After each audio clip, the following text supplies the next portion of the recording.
The action begins with the main character named Maximiliana Cross marrying a glorious knight named Riftan Calypso. The girl, who belongs to the aristocratic class, has always dreamed of this. In her romantic dreams, the girl always wanted a noble knight in shining armor to appear in her life and save her from a joyless life with an authoritarian father. But by the will of fate, the newlyweds had to part immediately after the wedding. Riftan Calypso had to urgently go on a long journey for important state affairs. 3 years passed. Circumstances changed. Now the king wants the main character's husband to divorce her and marry his daughter. Maximiliana Cross is in her room talking to her maid. Suddenly, her strict father enters the girl's chambers. He is very unhappy with what is happening with his daughter's marriage. The old nobleman wants to keep Riftan Calypso as his son-in-law because this knight has great influence in the kingdom. The main character's cruel father likes to wield his heavy cane so that everyone fears him. The same thing happened this time. The aristocrat hit the stone floor of the room with his cane and said that he had warned his daughter many times about the possible consequences of her inaction towards her husband. Maximiliana Cross is very upset that she has to listen to such hurtful words from her own father. But the unfortunate girl can do nothing about the situation. The old nobleman continued to scold his daughter. He said that during his 3 years of absence, Riftan Calypso had managed to transform from a simple knight into an authoritative commander who had crushed the Red Dragon Swordmaster sect. The main character listens attentively to her father. The aristocrat said that now his daughter's husband has enough authority and power to divorce her and marry the princess. All this is very depressing for the old nobleman, who is thirsty for power at any cost. The father of the main character had high hopes for her, but now perhaps all his dreams have collapsed overnight. Maximiliana Cross continues to listen to the hurtful words of her angry father. The girl began to grind her teeth out of resentment because she can do nothing in this situation. The unhappy girl tightly squeezed her green skirt, which is made of high-quality fabric. This helps her to contain her anger, resentment, and disappointment. But after a few minutes of her father's incessant psychological attack, the main character burst into tears and said that she had done everything for her husband, to keep him. But he left immediately after the wedding. So she had not seen him for 3 long years. At her with anger, Maximilian Cross and decided to teach her a lesson for this. The evil aristocrat said that he would not tolerate such insolence from his own daughter and swung his heavy cane at the girl, who was sobbing from grief and resentment. This was followed by a strong blow with a heavy and strong cane on the shoulder of the main character, who fell to her knees in pain and clenched her teeth tightly so as not to scream and not anger her cruel father even more. At him carefully. Maximilian Cross and said that the impudence of her words was driving him crazy. If she continued in the same spirit, she would receive an even greater punishment. The main character's father said that she should never divorce Riftan Calypso. He would not allow the entire kingdom to make fun of his family because of a stupid and imprudent daughter. After this, the cruel nobleman again began to shout at his unfortunate daughter and wave his heavy cane in front of her. The old duke calmed down a little after a few minutes and said that King Reuben could change his mind about marrying his daughter to Riftan Calypso if he himself did not want it. So, Maximiliana Cross must at any cost come up with a way to change her husband's mind so that he will forever lose the desire to divorce her. Meanwhile, a priest entered the young duchess's chambers and said that knights had arrived at the duke's castle. The father of the main character listened to his subordinate and headed towards the exit of his daughter's chambers. At the very door, the old duke told the girl that she would pay dearly if she did not find a way to change the decision of her husband, who had decided to divorce her. As the duke left Maximiliana Cross's chambers and disappeared into the corridor, the good priest bent over the unfortunate girl to heal her injured shoulder with magical spells. The cruel father of the main character walks down the corridor, striding with wide, confident strides. His heavy cane loudly knocks on the stone floor of the corridor. The old duke turns to the maid and says that he must meet with Riftan Calypso, who has just arrived at his castle accompanied by his comrades. After the kind priest had healed Maximiliana Cross's wound, she went to the window of her room and thoughtfully ran her hand over the transparent glass. The girl thought about the situation. The main character absent-mindedly looks out the window and thinks about what she should do in this situation. The girl understands that she will not be able to convince her husband, who wants to divorce her for the princess. Maximiliana Cross looked at her reflection in the window glass. She thought that she wanted to be as beautiful as her sister Rosetta Cross. Then the noble knight would never think of divorcing her. The main character began to cry quietly again and remembered the day of her wedding, which happened 3 years ago. The guests who are present at the wedding loudly and joyfully congratulate the old duke, who tells everyone that he does not want to part with his beloved daughter. But his fatherly duty dictates so. This is hypocrisy, and nothing more. The main character stands at the altar in her wedding dress, waiting for her groom to appear. She thinks about how her boyfriend is using her to gain more power and wealth. Maximiliana Cross understood a lot today. The girl remembered how her cunning father, under the pretext of his illness, refused to participate in the battle with the dragon. This was an order from King Reuben, but the old duke refused to carry it out. In exchange, he gave his daughter, marrying her to the knight Riftan Calyps. At first, the noble knight refused the cunning Duke Cross and did not want to marry his daughter. But the father of the main character was able to convince Riftan Calyps to take Maximiliana Cross as his wife. When the wedding ceremony was completed and the celebration was over, a servant came to the main character and said that it was time for her to go to the bridal room to fulfill her marital duty. Maximiliana Cross was met in the corridor by her father, who noticed that she was very sad at the moment. The old duke said that his daughter was obliged to pull herself together now and look more cheerful to please her husband. The heroine's father looked at her carefully and added that she had always been a useless burden to him. If she did not fulfill her duty to her family well this time, she would be severely punished. The girl turned away from Duke Cross and did not know what to answer him. When Maximiliana Cross arrived in the bridal room, the maid changed her into a more appropriate outfit and brushed her hair. After that, the maid said that the girl must obey her husband in everything he ordered. The unfortunate girl was used to the beatings she had received from her father all her life. She asked the maid what she should do if her husband started beating her. The maid advised her charge to simply submit and endure everything. The main character said that she was very scared now. To these words of the girl, the maid replied that nothing could be done. It was necessary to please her husband. Otherwise, Duke Cross would be very angry. After some time, the door to the bridal chamber opened and the knight Riftan Calyps entered the room, who had come to fulfill his marital duty and spend the first wedding night with his young wife. The noble warrior confidently entered the bridal chambers and looked closely at his young wife, whom he hardly knew. The unfortunate girl stands opposite her husband, whom she also does not know. The girl trembles with fear. The young duchess is dressed in a light nightgown, which makes her shy in the presence of a man. Riftan Calyps went to his young wife and said that he knew that the girl did not like him because she did not know him at all. But the newlyweds must spend the night together tonight to strengthen their marriage. The noble knight came close to his wife and looked at her carefully. He said that he would not force the innocent girl to make love to him if she did not want it. Riftan Calyps could go to another room if his wife wanted it. The main character did not expect such a development of events. She looks intently at her noble husband and does not know what to answer to his honest words. Maximiliana Cross thought for a moment and remembered what her maid had told her recently.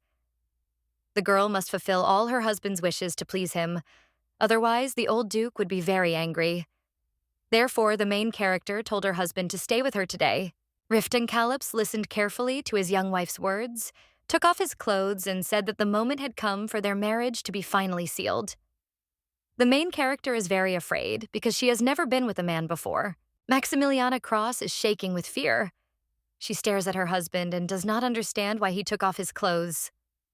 The girl knew nothing about intimate relations between a man and a woman until this night. The noble knight had never encountered such female inexperience. Riftan Calyps looked at the girl carefully and asked again if she wanted him to go into another room. The main character replied that her husband should stay with her tonight. After that, the knight approached his wife and tenderly kissed her shoulder. This caused conflicting feelings in Maximiliana Cross, but there was no turning back. The girl is lying on the bed. She is very afraid of what is about to happen because she knows nothing about it and has never done it before. But if the main character retreats and cannot please her husband, the old duke will simply kill her. The main character's first wedding night was over. It was a big surprise for her due to her inexperience. The next morning arrived. The weather was warm and sunny. Maximiliana Cross opened her eyes when she woke up. Sunlight flooded her face. The girl was not yet fully awake after a sleepless first wedding night. A few minutes later, the main character came to her senses. She sat up on her bed and looked around. Riftan Calyps was not next to her. She was alone in the room. The main character was overcome with great sadness. She lowered her head, in which obsessive thoughts were now swarming that her husband had left her for a reason. Perhaps he was dissatisfied with his young wife. But the young duchess knows that the noble knight had to leave urgently today to fight a terrible dragon. Maybe that's why he didn't have time to say goodbye to his wife. All this happened 3 years ago. Now the main character is standing by the window in her room and thinking about her husband who has returned. The girl does not know if he will want to be with her if she persistently courts him. Suddenly, Maximiliana Cross heard the heavy steps of a man who entered her room without knocking. The girl turned around to see who dared to disturb her peace. The main character saw a knight standing on the threshold of her room, dressed in heavy armor. The warrior does not dare to enter the girl's room and for some reason hesitates. Riftan Calyps stands before his wife in full knightly regalia. He looks at the young duchess and asks her if she is glad to see him back. Maximiliana Cross stares at her husband and can't believe her eyes. She hasn't seen him for 3 years. The girl doesn't know what to say to the noble knight. She is speechless for a moment from surprise. After some time, the main character came to her senses and collected her thoughts. She smiled sweetly at her husband and said that she was very glad that he had returned after a long absence. The noble knight looks closely at the young duchess and understands that she is now very embarrassed and is trying with all her might to hide it. The main character's mouth is once again filled with some incoherent nonsense. The words freeze on the girl's tongue, and she is too excited to coherently express her joy that her husband has finally returned to her after 3 years of absence.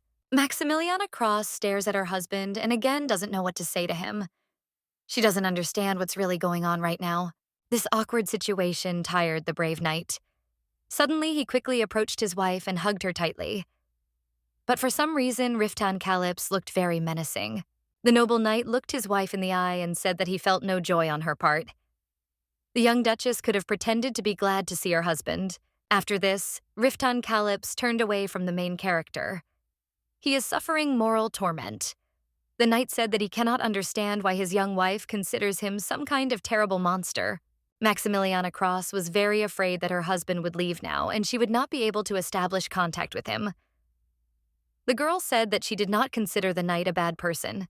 The main character caught up with her husband, who was leaving her room, and grabbed him by the cloak as a sign that she wanted to correct the situation and detain Riftan Calyps not only in her chambers, but also in her life. The young duchess looks her husband intently in the eyes and asks him not to go anywhere and to stay with her at least for a little while. She misses him very much and will gladly spend this day with the noble knight, who has been absent from home for 3 years. Riftan Calyps turned and looked at his wife carefully. He cannot understand whether what the young duchess says is true, but the noble knight would like to believe it. The main character said that she is very worried now, so she does not know what to say in this situation, but she is very happy to see her husband. Therefore, the girl asks that the knight not be offended by her. Suddenly, Riftan Calyps turned and walked towards his wife. He hugged the main character again and looked into her eyes. After that, the noble knight told his wife not to move. A moment later, the lips of the spouses, who had not seen each other for 3 years, merged in a long kiss, which symbolizes their reunion after a long separation due to urgent circumstances. The sensual kiss of the husband and wife was interrupted after a few seconds. The young people simultaneously noticed that someone was spying on them and decided to find out who dared to do such an indecent thing. It turned out that the couple was being spied on by Riftan Calyps's subordinate. The main character's husband asked his fighter why he didn't knock on the door before entering. The warrior replied that he didn't want to disturb his commander. The knight was silent for a moment because he was embarrassed, and added that the gentleman's carriage was already waiting, because he had warned him that he did not want to stay here for long. These words greatly embarrassed Maximiliana Cross. The girl realized that her husband had come to visit her again for a short time. This was a very bad sign. Riftan Calyps had to be kept near him somehow. But the noble knight told his subordinate that the carriage would have to wait for now. He was going to stay a little longer visiting his wife. The main character calmed down a little and came to her senses. But still, something is bothering the girl. She cannot understand why her husband initially wanted to come to her only for a few minutes. This is a sign of disrespect and lack of love. Riftan Calyps thought for a moment and told his wife that he wanted to take her with him immediately. She must get ready at once and go with him in his carriage because he missed her very much. After this, the noble knight rose from the sofa where he wanted to lie with his wife. and ordered Maximiliana Cross not to delay her departure for a second. The main character did not expect such a turn of events. The girl can't quite understand what's going on. She told her husband that she needs some time to pack for a trip to another place. Packing always takes a long time. Rifton Calyps replied that he had no time for all this. Let Maximiliana Cross's maid pack her things for her and send them out with the accompanying carriage. For now, the young duchess should only pack the most necessary things. The main character still does not believe that her husband is going to take her with him. The girl is very worried. She asked the noble knight why everything is happening so quickly. Rifton Calyps looked at his wife carefully, listened to her, and asked if she wanted to stay in the house of her cruel father, or if she wanted to go on a journey with her lawful husband. The girl listened to her husband and humbly bowed her head before him. She said that, of course, she would go with the noble knight. But Maximiliana Cross wondered where she and her husband were going. Rifton Calyps looked at his wife, took her hand, and led her out into the street. Several loaded carriages appeared before the couple, which were now heading to the noble knight's ancestral estate. The main character's husband showed her all this valuable property and said that now they would go together to Rifton Calyps's native castle, where Maximiliana Cross was supposed to be from the day of their wedding. The girl looked closely at the property of her husband, who had been absent for 3 years, and realized that all of this was his military trophies, which he had won in bloody battles. The main character said that for her departure to the ancestral castle of Calyps, she would need the permission of the old duke. The noble knight replied that his wife belonged only to him, and this was not up for discussion. A few minutes later, Maximiliana Cross is already driving through a dense forest with her husband in his luxurious carriage. The girl still can't believe what is happening now. The main character thinks that all this is just some kind of horror. Because you can't act so quickly and thoughtlessly. You should always think about the possible consequences that will definitely happen. The noble knight sits opposite his wife in his luxurious carriage. He looks out the window and watches the road. Rifton Cross also has something to think about at the moment. Maximiliana Cross immediately remembered her cruel father, who does not even know that she left his estate. The girl is very afraid of the wrath of the old duke when he learns about the events that took place. After that, the main character looked closely at her husband. She cannot understand why the noble knight decided to take her to his family estate. After all, he must divorce and marry the king's daughter. Will Rifton Calyps really cancel his marriage to the noble Princess Agnes, who is famous for her beauty and powerful magical abilities throughout the kingdom? This simply cannot be, because King Reuben's offer is too generous for anyone to refuse. The main character knows that Princess Agnes, together with Rifton Calyps, crushed the deadly red dragon, which had been attacking the kingdom for a long time and causing great damage to it. Maximiliana Cross looks closely at her husband and understands that any man would easily exchange such a pathetic girl as she for Princess Agnes. The main character continues to reflect on the current situation. She understands that Rifton Calyps spent only one night with her, and they have not seen each other for 3 years. This is a weak argument in favor of the young duchess. The girl looks at the noble knight and does not understand how, after 3 years of separation, such a gorgeous young man has not forgotten about her at all. It's some kind of miracle. Suddenly, the main character became embarrassed and her cheeks turned deep red. The girl remembered how Rifton Calyps showed genuine interest in her today and kissed her. A few moments later, Maximiliana Cross looked out the carriage window to distract herself from her thoughts and saw something amazing. The girl had not left her family estate for a long time, and now she saw it in all its glory from the outside. It was a beautiful sight that took her breath away. The young duchess watches her family castle through the carriage window and cannot tear herself away from this sight. The girl had not previously realized what a beautiful place she lived in, but after a few minutes, the main character became sad again. She understands that perhaps she left her home forever today and will never return here again. Maximiliana Cross is also afraid of offending her noble husband by not devoting enough time to him. Perhaps the knight is offended by his wife and does not want to talk to her now. After a few minutes of awkward silence, Rifton Calyps broke the silence. He asked his wife if she was really that uncomfortable being around her legal husband. The main character looked at the noble knight and said that this was certainly not the case. She was very pleased to be in the company of her husband. Rifton Calyps asked the young duchess if she wanted to go back to her home. Perhaps he was hasty in taking her with him. Maximiliana Cross was very embarrassed when she heard this question from her husband and answered that she preferred to remain in the company of her legal husband and live on his family estate. The girl immediately remembered her cruel father and how badly he treated her. The young duchess decided that she did not want to receive any more severe beatings from him with his strong cane, which she would never forget. Once again, Maximiliana Cross began to tug at her expensive and strong dress when she got too excited. This habit of the main character can be traced back to early childhood. The noble knight noticed his wife's excessive excitement and grabbed his head. He said that he knew almost nothing about his wife, but they would have to spend the rest of their lives together. Because of this, there might be difficulties at first. Riftan Calyps did not want his wife to be afraid of him and tremble with fear in his presence. The main character listened attentively to her interlocutor and could not believe her ears. Could it be that the noble knight had just confessed to her that he wanted to live with her for the rest of his life? Riftan Calyps replied that they were currently husband and wife to each other. Therefore, he wanted to live with Lady Cross for all the years that remained to him. All this seemed very logical, in the opinion of the noble knight. The main character completely agrees with her interlocutor. But for a moment, the girl thought that her husband thought that she did not share his views.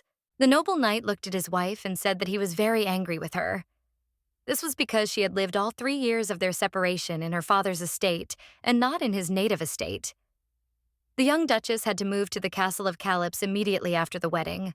When the main character heard these words of her husband, she looked at him in surprise and replied that she would do it with pleasure. But the young duchess did not know where her husband's estate was. Riftan Calyps replied to his wife that she was now deceiving him because he had sent his men several times to take the young duchess to the ancestral estate of the noble knight. The main character replied that this was the first time she had heard of it. She had never known that her husband had sent his subordinates to take her to his estate. The spouses stare into each other's eyes. They try to figure out who is telling the truth and who is just lying. Suddenly, the noble knight's luxurious carriage stopped abruptly. Riftan Calyps looked out the window to understand what was happening and why his carriage had stopped. The noble knight's subordinate immediately galloped up to him with a report. He said that the guards had noticed orcs nearby. The main character's husband gave the order to form a living shield around the crew, which would protect them from the dangerous monsters. After this, Riftan Calyps got out of his luxurious carriage and strictly ordered his wife not to stick her head out of the carriage under any circumstances and to sit quietly in it. Maximiliana Cross listened carefully to her husband and said that she would follow all his instructions exactly. The girl is very scared and in a state of shock. A few minutes later, bloodthirsty and cruel orcs appeared near the knight's carriage, who immediately rushed into battle to kill all the knights and profit from the rich booty. The knights who accompany Riftan Calyps and his young wife have entered into a bloody battle with the orcs. They fight very bravely and skillfully. Suddenly, a huge green orc who was hiding in the dense thickets of the forest attacked the main character's husband. The noble knight managed to react to the attack of the bloodthirsty and cruel enemy in time. At this time, Maximiliana is in the carriage. She covered her ears with her hands so as not to hear the terrible sounds that are coming from outside. The girl is very scared of everything that is happening. Suddenly, a huge orc looked into the carriage window, deciding to find out what was in the luxurious carriage and what could be gained there. The main character saw a large fanged monster and almost lost consciousness. Maximiliana Cross's eyes widened in horror. The girl had never seen a real orc in her life. She knew that these monsters were merciless and cruel to their enemies. The main character decided to quickly get out of the carriage from the opposite side, so as not to catch the eye of the bloodthirsty orc. Otherwise, the monster could simply eat her. One of the knights noticed that the young duchess had left the carriage and shouted for the girl to return to the shelter immediately. If she did not, something terrible could happen. The main character looked closely at the young knight who addressed her and said that she had not intended to leave the carriage, but it was being shaken by huge orcs. Therefore, it was very difficult to be inside the shelter. While the bloody battle was going on, the girl decided to crawl into the forest thickets to hide from the evil orcs who could eat her. Suddenly, the main character noticed a huge paw of a green giant above her, who was about to step on her and turn her into a pancake. For a moment, Maximiliana Cross thought that the last moment of her life had come. The young duchess is overcome with fear and begins to pray, sensing her imminent death. The girl is very sorry that she will die so young. Suddenly, Maximiliana Cross realized that something strange had happened. She had survived, and the huge green monster had not crushed her with its foot even after a few seconds. The noble husband of the main character intervened in the situation, attacked the huge monster, and repelled its attack thanks to his courage and sharp blade. The young duchess looked in surprise at her husband, who was bravely fighting a large orc. The girl had never seen a knight be such a skilled and courageous fighter. The main character fell on the soft forest grass and lost consciousness due to nervous tension. The girl lay there until her brave husband defeated the huge orc. When Maximiliana Cross lost consciousness, she was plunged into memories of her unhappy childhood. The old duke always told his daughter that she was a pathetic nobody and humiliated her in every possible way. The Duke of Cross looks at his little and helpless daughter. He convinces the girl that it would be better if she fell ill and died, like her unfortunate mother, because the young duchess is absolutely useless, according to her cruel father. The main character dared to wish that her father would give her at least a small piece of love. But in response, the girl received only cruel insults and severe beatings with a terrible cane. The young duchess burst into tears and thought that she should have been born as modest, beautiful, and obedient as her sister, whose name was Rosetta. Then Maximiliana Cross would have been loved and respected by everyone. But a little girl needs love to survive. She wants someone to love and for someone to love her back. Maximiliana Cross stretches out her arms to embrace the only living being in the world who loves her as much as she loves him. The young duchess hugged her huge black dog, Maxie, and asked if she would leave him too. The girl would not be able to survive the separation from her beloved pet. After some time, the main character's oblivion ended and she woke up, saying the name of her beloved dog Maxie out loud. The girl opened her eyes and realized that she was now in some unfamiliar room. The main character saw the face of her husband, who saved her from an evil and bloodthirsty orc who wanted to crush her with his foot in the forest. Apparently, Riften Calyps is very worried about his wife's health. Maximiliana Cross sat up in her bed and asked her husband, who was looking after her, where they were at the moment. The girl had never visited this rather cozy place before. The noble knight listened to his wife and briefly answered her that they were now at the nearest inn, which was always distinguished by its comfort and hospitality. But the girl noticed that her husband was dissatisfied with something. Riften Calyps touched his wife's forehead to check if she had a fever. The examination showed that the girl was fine. She had managed to escape with a slight fright. After that, the noble knight looked at his wife carefully and said that they were now in a small inn to gather strength and heal the wounds they received in battle. But they were behind schedule for their journey, so they would not have much time to rest. Riften Calyps noticed that his wife was shaking slightly. He said that he was not a terrible orc and there was no need to fear him. For a moment, the noble knight somehow remembered that the girl, when she fainted, for some reason called him Maxie.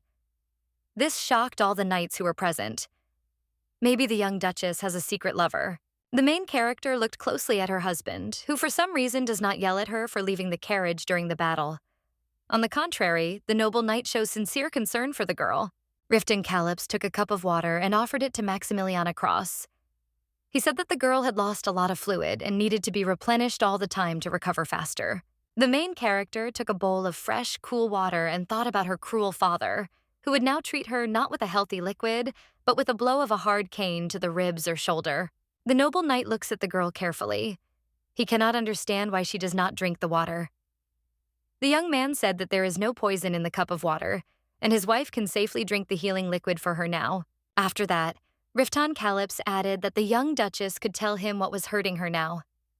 He would immediately bring a priest who would give pain relief and heal the injuries. The main character listened attentively to her husband and drank some fresh water from the cup he handed her. After that, the girl thought that calling the priest costs a lot of money. This means that the husband shows great care for his wife. Maximiliana Cross looked at her bed and only now noticed that she was wearing a nightgown with no underwear underneath. This surprised the girl very much. Had her husband really undressed her completely and put her to bed himself? The noble knight noticed his wife's embarrassment and smiled. The young nobleman asked the girl if everything was all right with her. The main character was very embarrassed and quickly wrapped herself in a sheet from head to toe. She said that she had just noticed that she was not wearing any underwear under her nightgown. This embarrassed the girl very much. The noble knight smiled again and said that a nightgown would be quite enough for his wife for now. After that, Riften Calyps suggested that the girl get out of bed and have a little refreshment from the delicious dinner he had prepared for his wife. The young nobleman said that he had ordered the servants to wash Maximiliana Cross's clothes. They would be dry by tomorrow, and the servants would return them to the girl safe and sound. Riften Calyps looked at his wife in surprise, who for some reason was embarrassed by him. He said that he had already seen her naked several times. For example, yesterday he had undressed her and washed her completely so that she would be fresh and clean. The main character was very surprised when she heard these words from the noble knight. She did not expect such a development of events and was very embarrassed again. Riften Calops added that he had to throw away his wife's underwear because the lacing on it was too tight. This led to the noble knight having to cut the laces and throw everything in the trash. The main character's husband thought for a moment and told her that they had been married for 3 years already, so the girl should not be embarrassed in front of him. Riften Calops believes that he did a noble deed and took care of his wife by giving her his clothes to change into. The main character said that her husband misunderstood her. She will not be embarrassed in front of him anymore, but she needs some time to get used to it. Riften Calops looked closely at his wife, who was still in bed, and said that he never liked overly tender and capricious girls. This brought the main character to her senses a little, who realized that her husband did not like excessive female whims. Maximiliana Cross fell silent, thought for a moment, and came to the conclusion that she was holding up her husband and his companions. It was her fault that they were all at this inn. Therefore, these people might hate the girl. After this, the noble knight told his wife that it was time for her to eat. He offered her hot soup for lunch, which he had prepared himself, and soft barley bread, which the local housewife had baked. Riften Calops thought for a moment and said that tomorrow he would buy the young duchess new clothes and her strange underwear, which was always tight and did not allow the girl to breathe normally. The main character listened attentively to her husband and began to eat delicious hot soup. The girl thinks about her husband and cannot understand what he is really like. Sometimes the noble knight gets very angry at Maximilian Cross, but she can't understand why this is happening to him. Riften Calops noticed that his wife ate too little of the soup he had prepared for her. The noble knight reprimanded the girl and told her to eat more. The main character said that she had already eaten her fill, and she was also not used to such coarse food. In the palace, she ate much better. Riften Calops smiled and said that next time he would try to get the spoiled lady something more suitable for her delicate stomach. The young duchess had another bout of depression. The girl thought that she would forever remain a useless little duchess, whom everyone considered a stupid, ugly woman, who was not capable of anything in this life. After that, the main character looked closely at her husband and asked him why he took her with him on this dangerous journey. It would be better if everything remained in its place. This question angered the young knight. He looked at his wife and asked her why she suddenly decided to ask such stupid questions. The girl thought for a moment and replied that the noble knight had not wanted to marry her at first and had recently wanted to divorce her. But for some reason, he suddenly decided to take Maximiliana Cross to the family estate. It all seemed very strange. The main character started to get very nervous again and wrinkle her clothes. The noble knight noticed this and doesn't quite understand what to do in this situation. Riften Calops does not understand why his young wife decided that he was going to divorce her. The noble knight demanded an explanation from the girl, but the main character doesn't know what to answer him. Riften Calops thought for a moment and said with bitterness in his voice that he knows that his young wife got involved with another man, while the noble knight was fighting the enemies of the kingdom not for life, but for death. Maximiliana Cross replied that her husband was mistaken about her. She had always been faithful to Riften Calops. The young knight replied that faithful wives did not talk about divorce. The girl said that she had been informed of her husband's desire to divorce her and marry the princess. The main character is very upset now. She cries and thinks about how she couldn't make peace with her husband. Besides, she only managed to anger Riften Calops even more.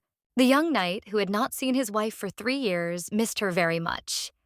He looked at the upset girl and decided to console her as best he could, taking her in his arms and caressing her. The main character is not used to such rude and unusual treatment. The girl wants to resist her husband, but she can't. Maximiliana Cross's fortress fell in a few moments.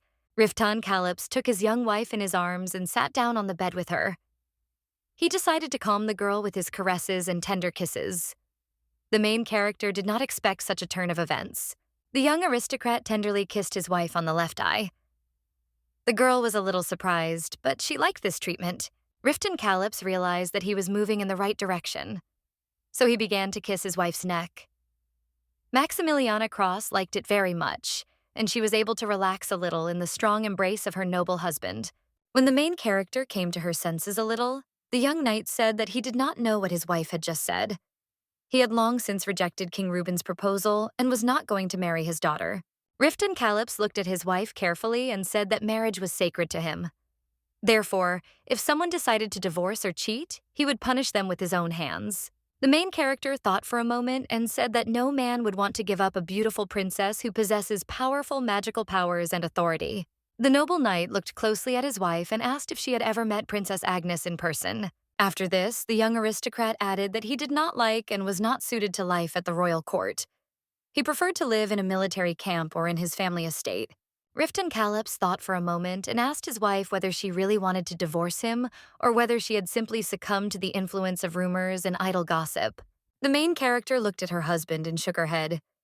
The girl doesn't know how else to prove to the noble knight that she wants to be only with him.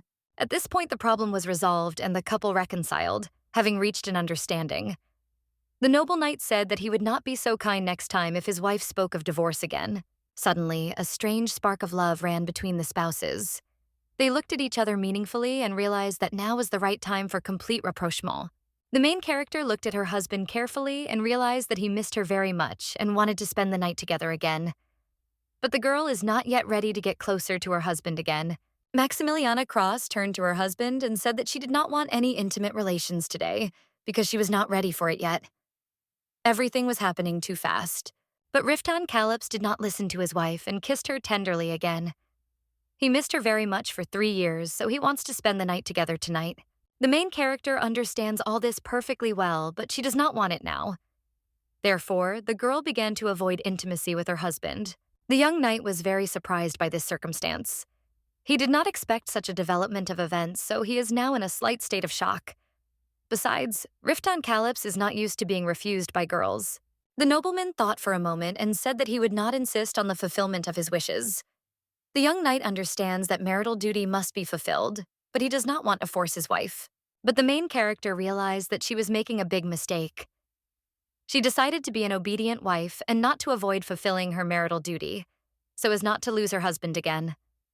This night passed differently than the one that had happened 3 years ago. Now, Maximiliana Cross liked everything, and she did not feel any pain at all. The young knight was also pleased with his wife. The next morning has arrived.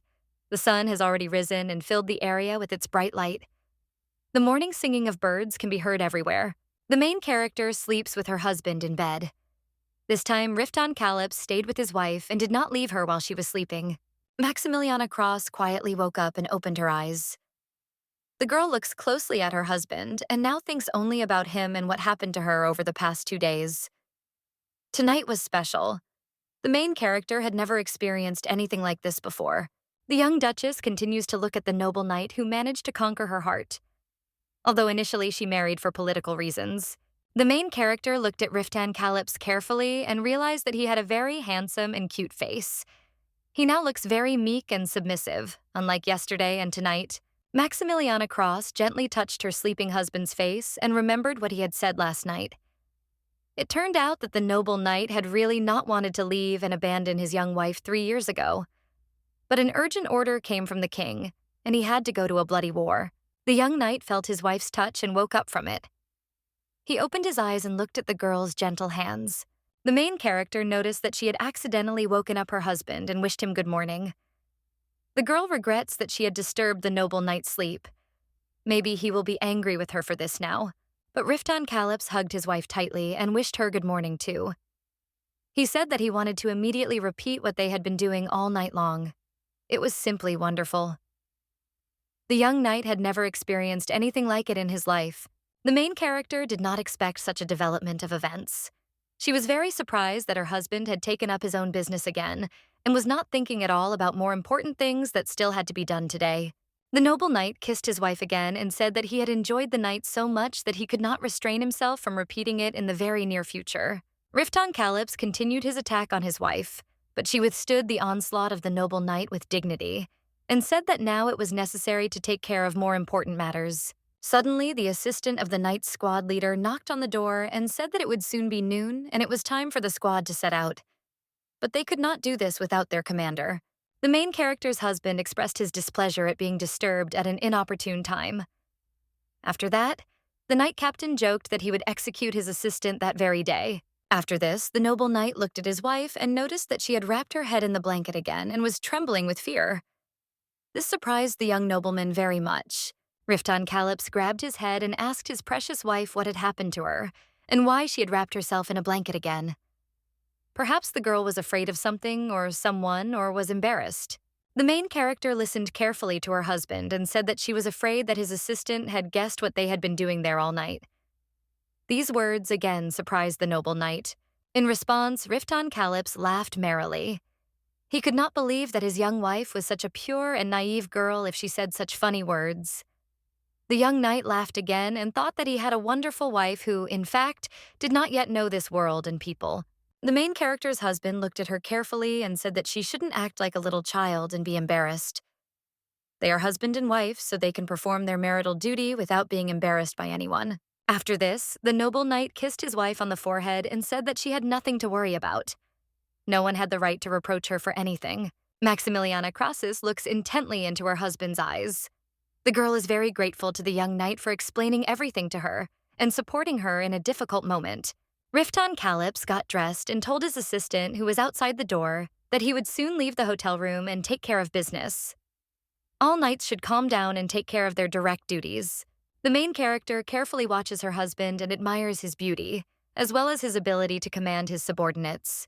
A few minutes later, a maid entered the hotel room. She greeted the young lady respectfully and said that she had brought her the clothes that her husband had prepared for her. The maid helped the main character put on a beautiful scarlet dress, in which the girl looked like a blossoming red rose. This magnificent outfit suited the main character very well. While putting on her new red dress, Maximiliana Cross encountered certain difficulties. For example, the girl complained to herself that such luxurious outfits are very difficult to put on by yourself and lace them up at the back. Meanwhile, the maid showed the main character that the head of the royal knights had also gotten her some excellent underwear. The girl liked it very much, but she told the maid that she would put it on herself. Suddenly, the noble commander of the royal knights returned to the room and asked if his wife was ready to leave for the family estate. Rifton Caliph liked his wife in her new outfit very much when he saw her, but the girl replied that not everything was ready yet, so the young nobleman would have to wait a little longer. The main character's husband was not at a loss in the current situation and said that he would now help her finish changing into the new dress that he had given her today. The noble knight approached his wife from behind and began tying the laces on her red dress. The girl thanked her husband for his help. He replied that he had bought the very first dress he had found that day. The knight would find a more suitable outfit for his wife in his family estate. The main character listened carefully to her husband and thought that he had just joked. The noble commander of the royal knights had just given her a very expensive and beautiful dress. Maximiliana Cross did not wear such dresses at home. When the main character lived in her father's estate, she always had to sew outfits from the remains of fabric that was bought for her sister Rosetta. This was very humiliating for the young duchess, but she had to endure it without complaint. A few minutes later, the couple headed out of their hotel room to continue their journey to the ancestral estate of the heroine's noble husband. The knight promised the girl that she would have the best outfits that she could change daily.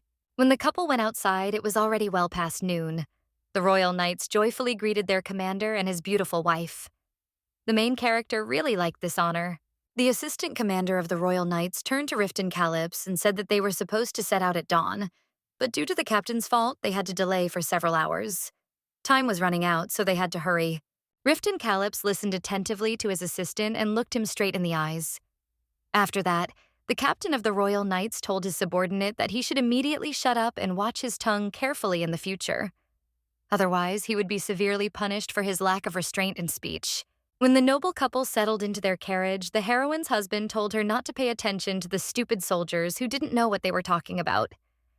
They didn't like the young duchess's father, but now she had her husband's name, so she had nothing to worry about. Maximiliana Cross listened attentively to her noble husband and fully agreed with his words. The knights disliked her father because it was his fault that they had to go on a 3-year campaign, from which they were now returning. Meanwhile, the captain of the royal knights thought about his stupid and too straightforward subordinates. They had hinted to their commander today in the presence of his wife that he should pay more attention to his subordinates and not to the old duke's daughter. The main character looked at her husband carefully and noticed that this situation made him very angry. The girl understands that perhaps the captain of the royal knights will want to punish them for the excessive liberties they allowed themselves today. Looking at her noble and strong husband, Maximiliana Cross smiled and felt completely safe for the first time in her life. The girl understands that this happened because of the presence of the captain of the Royal Knights. Riftan Calyps turned his attention away from his stupid subordinates and looked at his young wife. This noble knight wants the girl who is now next to him to be always safe. The noble knight looked his wife in the eyes and said that today she smiled at him for the first time. The main character blushed with embarrassment when she heard her husband's words. For the first time in her life, Maximiliana Cross feels like a truly happy person who is safe next to her loved one. This is a wonderful feeling that the girl really likes. A few minutes later, the carriage set off and the couple set off again. During the next stop, which was made so that the travelers could rest a little, the main character heard some noise in the street. The head of the Royal Knights got out of the carriage to find out what was going on. He asked his assistant what was going on. The knight replied that there was a dispute with a local merchant who had overcharged for his goods. Riftan Calyps listened carefully to his assistant and told him not to make too much noise out of nothing, because it was still a long way to the captain's ancestral estate. Excessive publicity could only do harm. The assistant commander reluctantly agreed with him. The young knight listened to his commander and said that he was right. But money should also be saved, and one should not let any dishonest traders deceive oneself. The captain of the Royal Knights listened attentively to his subordinate and said that he urgently needed to find a suitable hut for Lady Cross, and let the young knight spare no expense in doing so. The main character looks at her husband attentively and is glad that he continues to take care of her. But Maximiliana Cross, who can now rightfully be called Lady Calyps, is not happy that she will have to spend the night alone without her husband. The girl approached her master and told him that she wanted to spend the night only with him. The noble captain of the Royal Knights was very happy about this. In this rundown settlement, the knights were able to get an old barn as a common overnight shelter, which was full of dirt and spiders. But it was impossible to find anything better now. The main character did not expect that she would have to spend the night in the company of other knights and insects. Riftan Calyps called his wife when she entered the barn and showed her a cozy corner he had prepared for her. Here the girl would be relatively comfortable during the night. The main character approached her husband and thanked him for continuing to take care of her. After that, the girl began to watch the preparations of the captain of the Royal Knights. Lady Cross looked around carefully. She really hoped that in such a wretched place there were no bedbugs or huge rats that could attack even a person when he was sleeping. The captain of the Royal Knights looked at his wife carefully and hastened to reassure her. He said that there was a lot of dirt and dust here, as well as enough cobwebs, but there were definitely no huge rats in this place. The noble knight finished preparing dinner and invited his wife to the table. Today's dinner will be juicy baked potatoes. The main character thanked the captain of the Royal Knights and began to eat the baked potato. The girl really liked this delicious dish, despite its simplicity. Maximiliana Cross and Riftan Calyps are sitting on a pile of hay in an old barn, eating baked potatoes, sitting by the fire, and they now feel that everything is fine with them. Happiness fills the hearts of the spouses. The captain of the Royal Knights took another potato, which he baked on the fire, and offered it to his young wife. The girl needs to eat well. She will need her strength on the road. The main character initially wanted to refuse in favor of her husband, but he insisted on his offer. Lady Cross greedily ate another large baked potato because today she was very hungry. A few minutes later, all the knights and noble spouses lay down to sleep nearby because there were no other places suitable for this. The modest girl became very excited when her husband hugged her in the presence of his subordinates. The noble knight said that he hugged her so that she would not freeze tonight.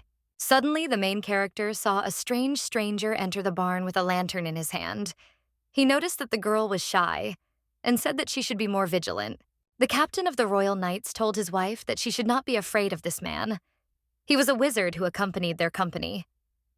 Riftan Calyps asked the wizard named Ruth to mind his own business. A battle of glances between the men began, which ended in a draw. The sorcerer replied that he had no intention of interfering in other people's affairs. He only wanted to help the young lady a little. After this, the young wizard extended his hand to the main character and offered her to take the magic stone of fire, which would help the girl warm up tonight, which promises to be cool. The main character listened attentively to the young wizard and was very surprised when he offered her such an unusual gift.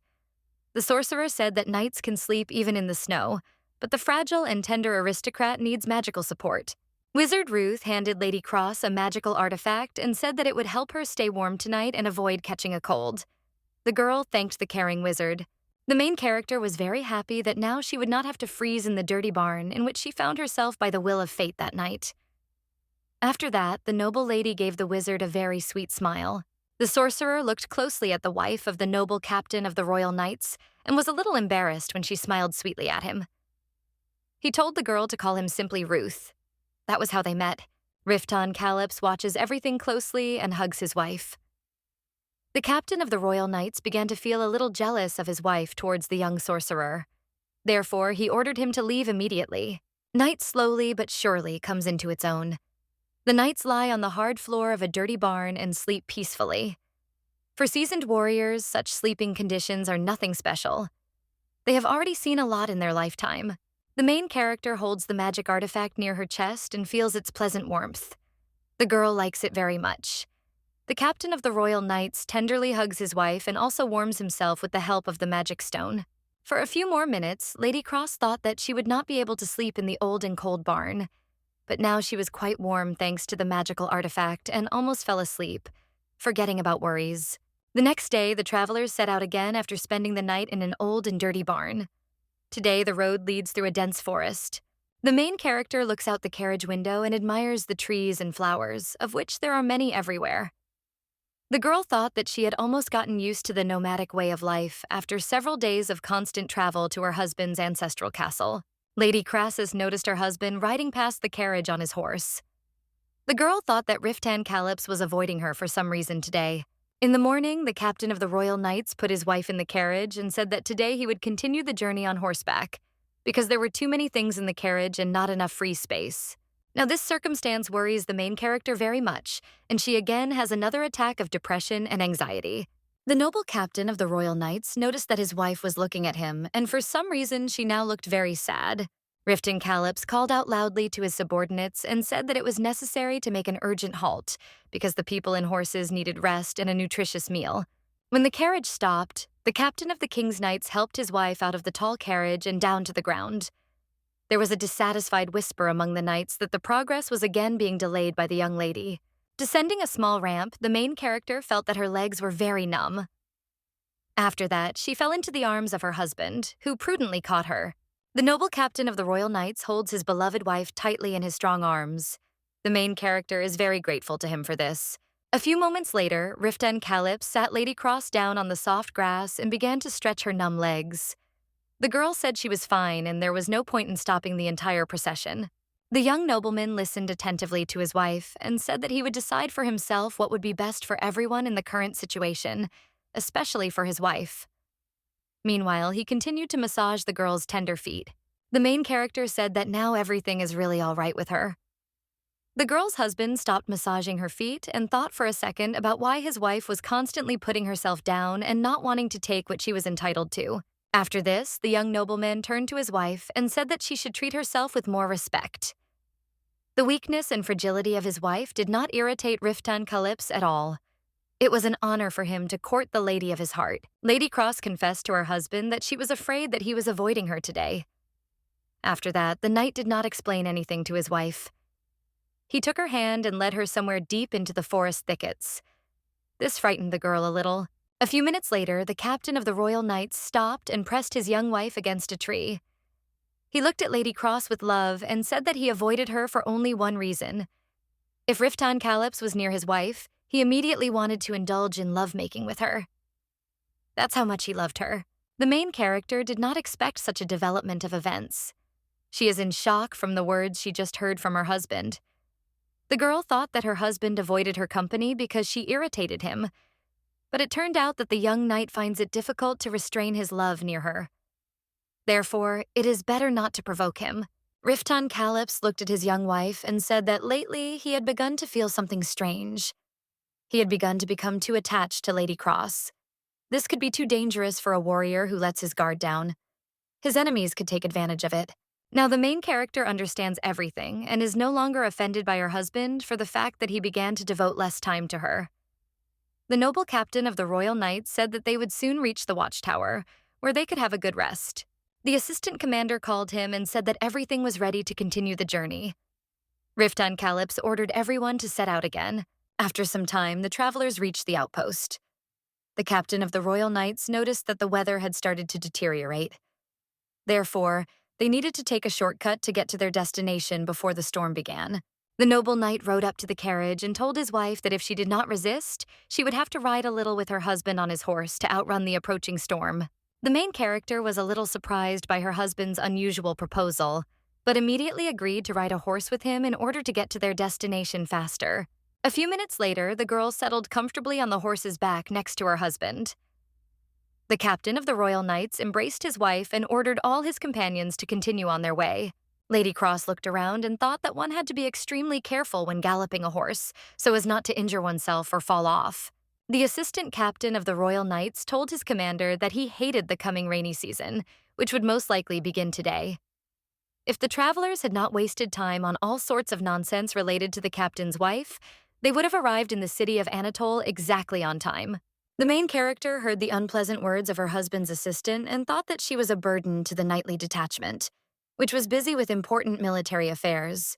Riftan Calyps replied to his subordinate that the weather conditions were rapidly changing for the worse, so all travelers needed to hurry to get to the city of Anatole on time.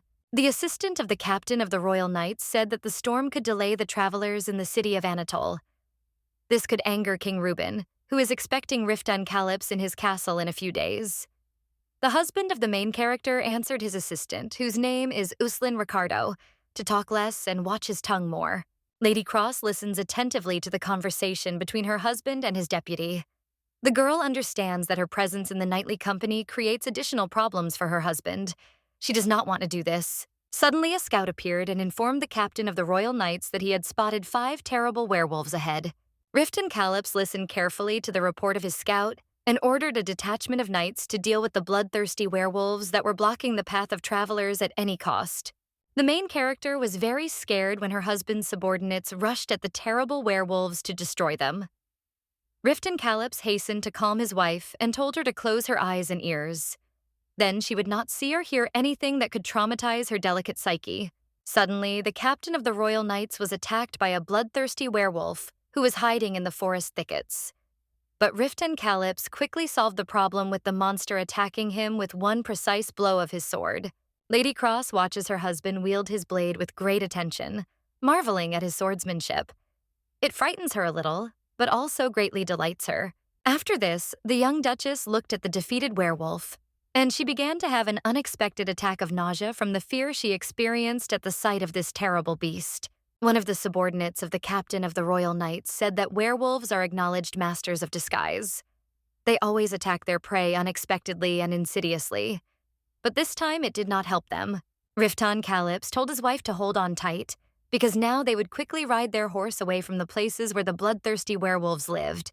At the command of the captain of the Royal Knights, the entire detachment galloped forward to quickly leave the domain of the predators, of which there could still be many here. After a while of fast horse riding, the main character noticed that the day was already approaching its end. The beautiful sunset enchants the girl with its magical glow. After some time of prolonged riding, the captain of the Royal Knights suddenly ordered all travelers to stop. The main character took a breath and looked around. A moment later, her gaze was captivated by the magnificent sight that opened up before her. The sight took Lady Cross's breath away. She had never seen such mesmerizing beauty in her life. And it was no surprise because the girl had spent her entire life locked up in her estate. The main character saw a beautiful castle, which seemed to hang between the sheer walls of mighty rocks. This city generously pours its bright light on the sun setting behind the high mountains. Down in the valley, there is a beautiful village of peaceful farmers who love to work the land and are always proud of their success in animal husbandry. It is clear that this city is prosperous and flourishing. It was not by chance that Riftan Calyps ordered all his companions to stop their horses. He wants everyone to be able to enjoy the beautiful view of their hometown and welcome it into their souls. The captain of the Royal Knights looks at his possessions with admiration. He loves his hometown Anatole very much and is ready to sacrifice a lot for its well-being. Riftan Calyps told his wife that they had finally arrived at his family estate. The main character looks at the beautiful city and thinks that she definitely likes being here. The nobleman said that the city of Anatole was home to many hired workers and miners who extracted minerals from the nearby mountains. The peasants lived in the valley and were mainly engaged in livestock farming because the soil in the mountainous area was poor. The main character listened attentively to her husband and said that this castle seemed very beautiful to her. It was even better than her family estate. Everything here was so big and majestic. This delighted the girl. Riftan Kalip said that the city of Anatole has large fortress walls. This is necessary to effectively defend against the numerous monsters that live in the area. Lady Cross was very scared when she heard her husband's words about the monsters that were very numerous here, but the noble knight hastened to calm the girl down. Riftan Kalips told his impressionable wife that the city walls of Anatole would withstand any attack. He spent a huge amount of time and resources to fortify his family estate and make it impregnable to any enemies. The girl listened carefully to her husband and said that she would not worry now. But something in the soul of the main character tells her that in these places it is necessary to be extremely careful. Lady Cross's fears were confirmed by the words of the wizard root, who said that the walls of this stronghold are very strong, but everything depends on those who will defend it in difficult times. And this may cause problems. The captain of the Royal Knights ordered his subordinate to shut up immediately. Otherwise, he would live not in a strong castle, but in the neighboring forest. After that, Riftan Kalips ordered everyone to set out and head for the city of Anatole. In a few minutes, the whole procession was already at the city gates. A little more, and the travelers would already be inside the impregnable fortress. A vigilant guard noticed Lord Kalips approaching and ordered his comrades to open the mighty city gates, which then began to open with a loud creak. When the castle gates opened, the captain of the Royal Knights and his companions headed into the courtyard of the estate to complete their long and difficult journey. The main character noticed that the residents of the city of Anatole loved and respected her husband very much.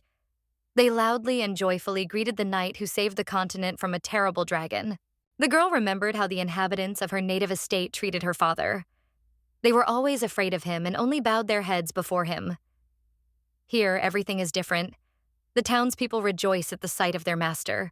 Uslan Ricardo turned to his commander and said that the locals had prepared a welcoming feast for the city's guardian. They wanted to honor the slayer of the dragon and honor the fallen heroes. Riftan Kalips said that he needed to urgently go to his family estate, and his subordinates could stay in the village and enjoy the prepared feast. After this, the captain of the Royal Knights told his wife to hold on tightly to the horse. Now they would quickly ride to the family estate. A few minutes later, Riftan Kalips and his wife rode up to the gates of the family estate. The efficient and vigilant guards quickly opened the gates and greeted their commander. The main character carefully examines the architecture of her husband's ancestral castle and enjoys this magnificent sight, which cannot be compared with the estate of the Duke of Cross.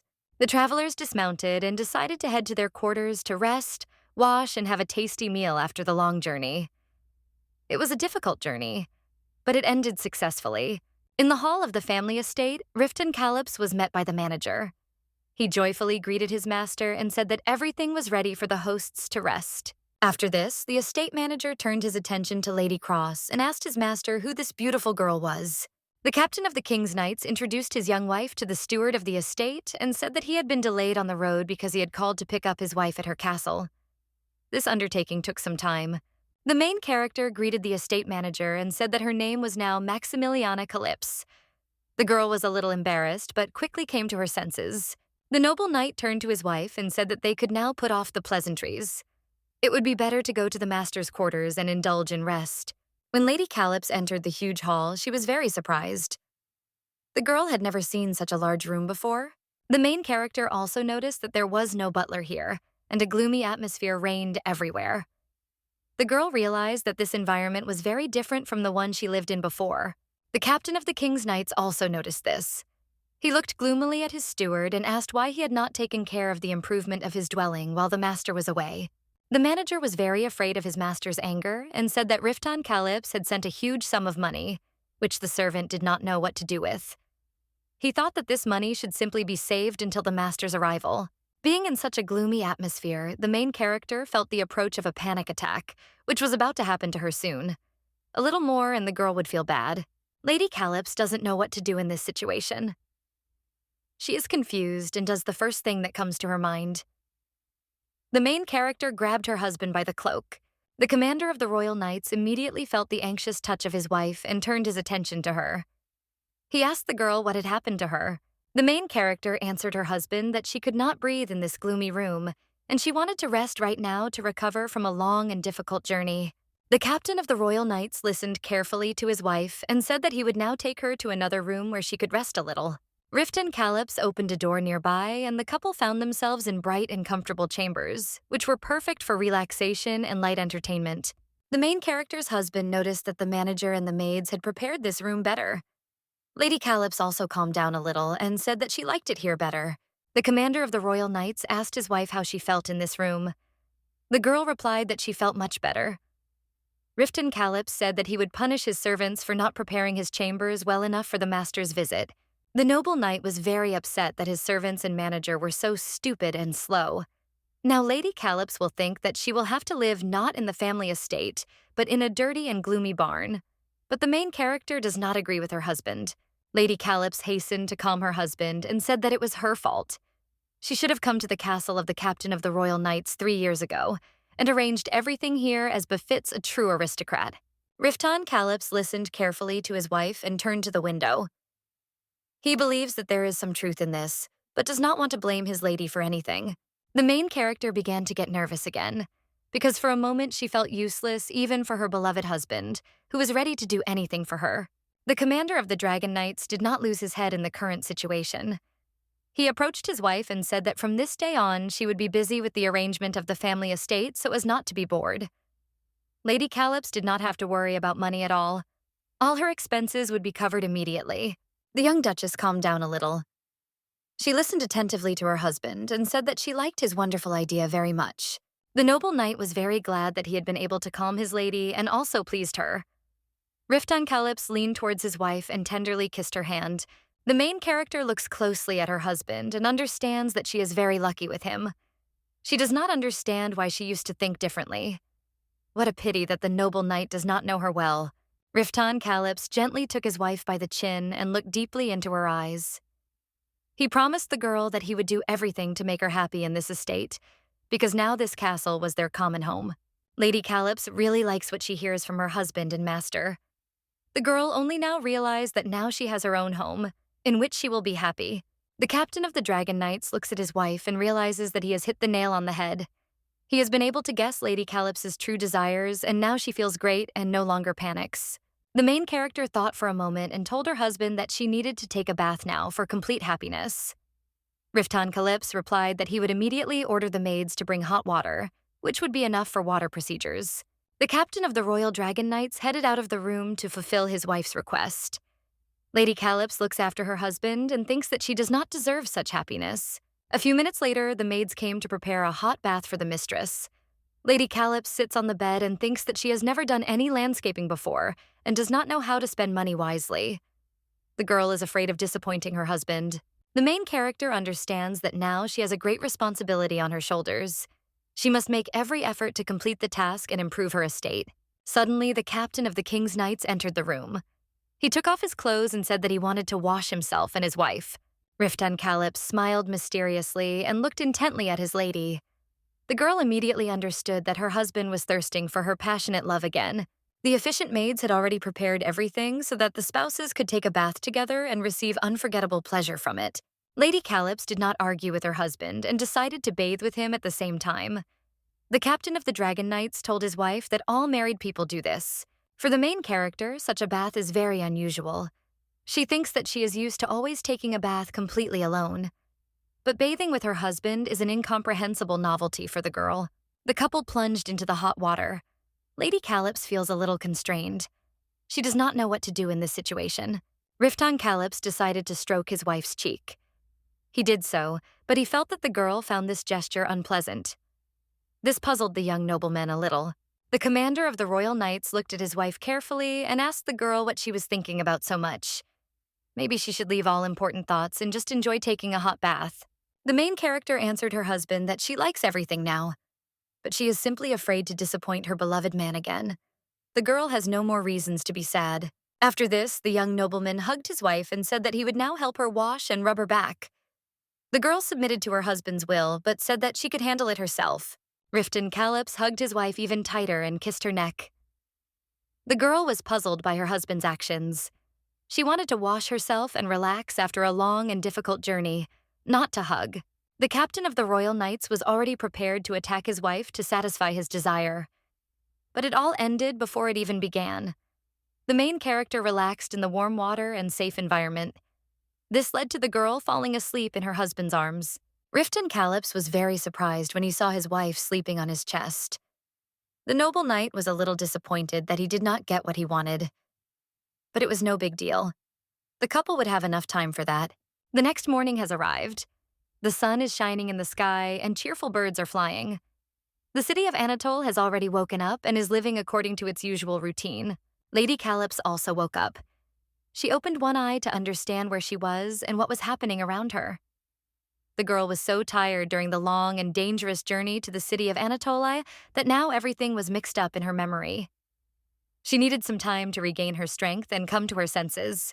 The main character realized that she was lying in her new room on a large, luxurious bed.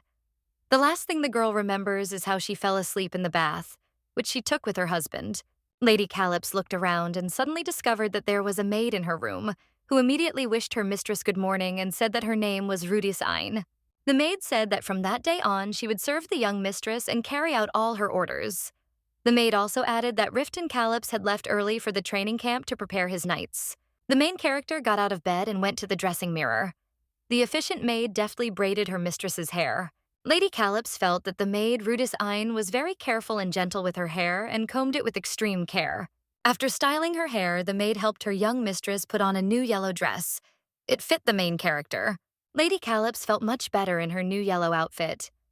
The last memories of the past left the girl. She also forgot about the difficult journey that she had recently had to endure with her beloved husband. After that, the main character asked her maid where the training camp was. Lady Calyps noticed that the maid Rudis Ein began to look at her strangely. Suddenly, the girl realized that without noticing it, she began to stutter from excitement. The main character felt very ashamed.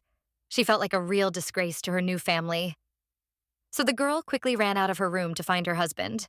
The young duchess quickly walks down the corridor of her family estate, which she now has to look after. The girl reproaches herself for her carelessness and thinks that she must not stutter anymore. Otherwise, everyone will laugh at her. Meanwhile, the main character began to nervously crumple her skirt again. This is a sure sign that she is having another panic attack. Suddenly, the main character stopped and thought that she needed to pull herself together. If she wanted to start a new life in this house, she needed to start doing it immediately. Suddenly, the girl heard someone calling her loudly. She turned around to see who was trying to catch up with her. The main character realized that her personal maid, Rudis Ein, had been chasing her all this time. Finally, the maid caught up with her mistress and said that she would be happy to take her to the training camp. Lady Calyps calmed down a bit and agreed to go to the camp accompanied by Rudis Ein. It would be even better for the main character. The girl thinks about how in her past life, all the servants mocked her daily because of her stuttering and panic attacks. This should not happen again here. Therefore, Lady Calyps will make every effort to do so. The main character also realizes that she is now in a new house, which is strikingly different from the Cross family estate. Perhaps the inhabitants here respect each other more. Lady Calyps met the steward of the estate. He respectfully wished his young mistress good morning and asked her if she had slept well that night. The main character thanked her interlocutor and told him that she had a great rest and sleep. There is a simply wonderful bed in her room. The manager of the estate expressed his joy at this and asked the lady's forgiveness for not having had the opportunity to introduce himself properly yesterday. He said that his name was Rodrigo Serich. In this house, this man was in charge of all the affairs and servants. Lady Calyps listened attentively to her interlocutor and said that she was very pleased to meet him. Rodrigo Serich added that from this day on, everyone in this house would faithfully and loyally serve the young lady, as they had served her husband before. The main character's voice trembled from excitement, and she began to stutter again. The girl told the manager that yesterday the captain of the Royal Knights promised to hand over the reins of the estate to her, because she must improve everything here. Rodrigo Serich listened attentively to his mistress and said that this morning he had already received the appropriate instructions from Riften Calyps. He planned to call the best merchants to help his mistress in her endeavors to improve the Anatole estate. The main character was very happy when she heard the manager's words. The girl breathed a sigh of relief and thought that wonderful people lived in this house, to whom she didn't need to prove anything. Rodrigo Serich suggested that his mistress inspect the Anatole family estate with him to draw up a plan for its reorganization and renovation. The main character happily agreed to this proposal. Lady Calyps went on a tour of the castle with the manager. He told the girl that this estate was founded 150 years ago by Sir Anatole, who was a glorious knight of the Empire of Rome. But one day the state fell, and now it is inhabited by many different monsters that few people hunt. 10 years ago, King Reuben appointed the knight Riftan Calyps as lord of the Anatole estate in order to return it to the protectorate of the state of Whedon. The manager pointed out to his mistress the fact that after his appointment, the young lord had thoroughly rebuilt and strengthened his ancestral castle in order to protect himself and his subjects from bloodthirsty monsters. Rodrigo Sarek thought for a moment and said that thanks to the strong walls of Anatole Castle, its population had almost doubled in the last few years.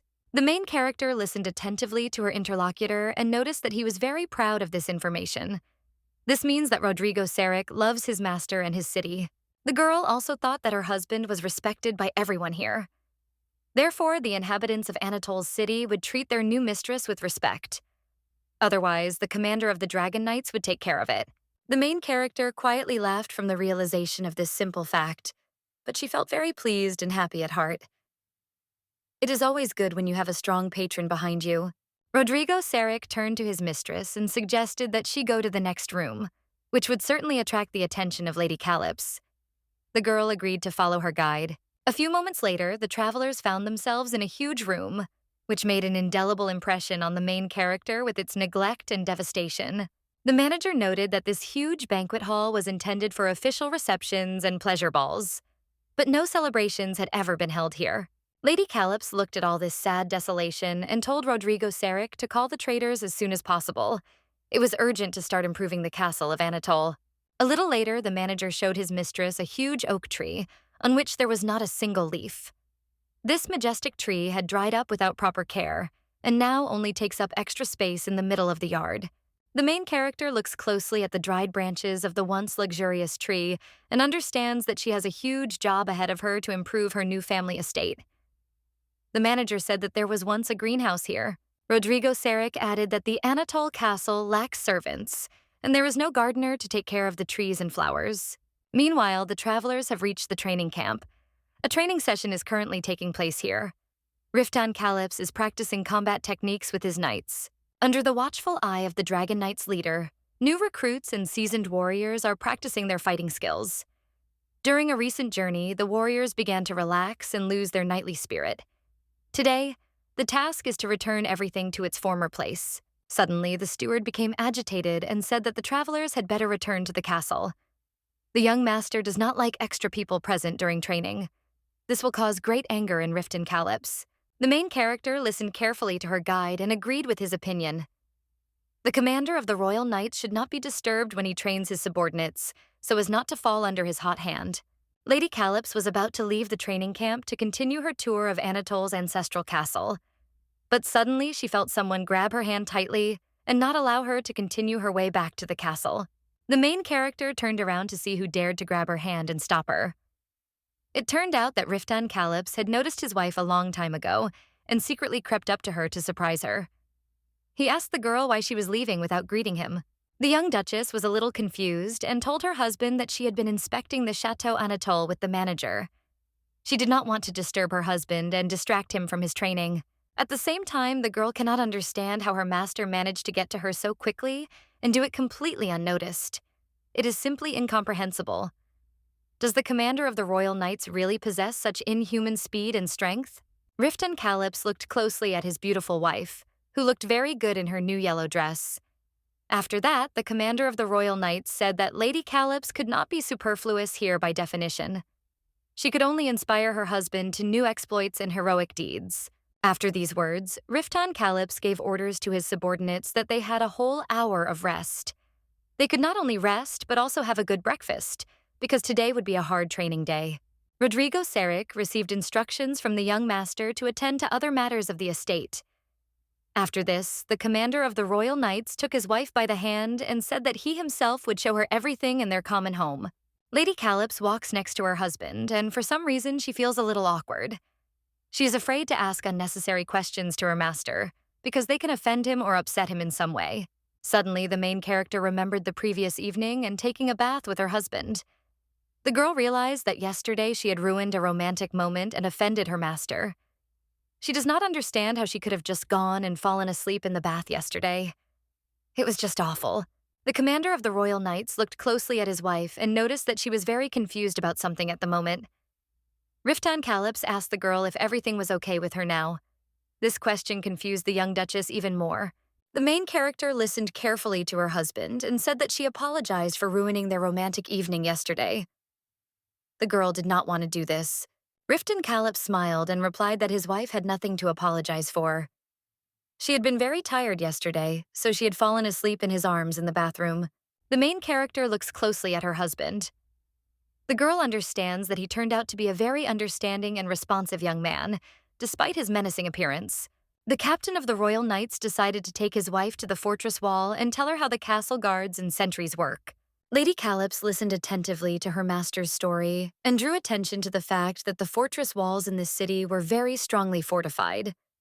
If they were properly defended by sufficient forces, they would forever remain impregnable. After that, the main character noticed a tall tower in the distance and pointed it out to her husband.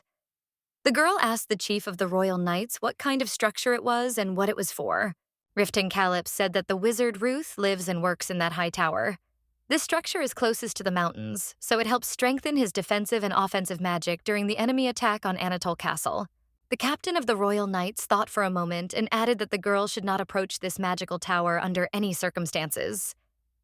The sorcerer, Ruth, had placed a large number of magical traps around the citadel for safety purposes. This could be dangerous for uninvited guests. The girl did not expect that the wizard Ruth had such great magical powers. She asked what kind of magic he had the best.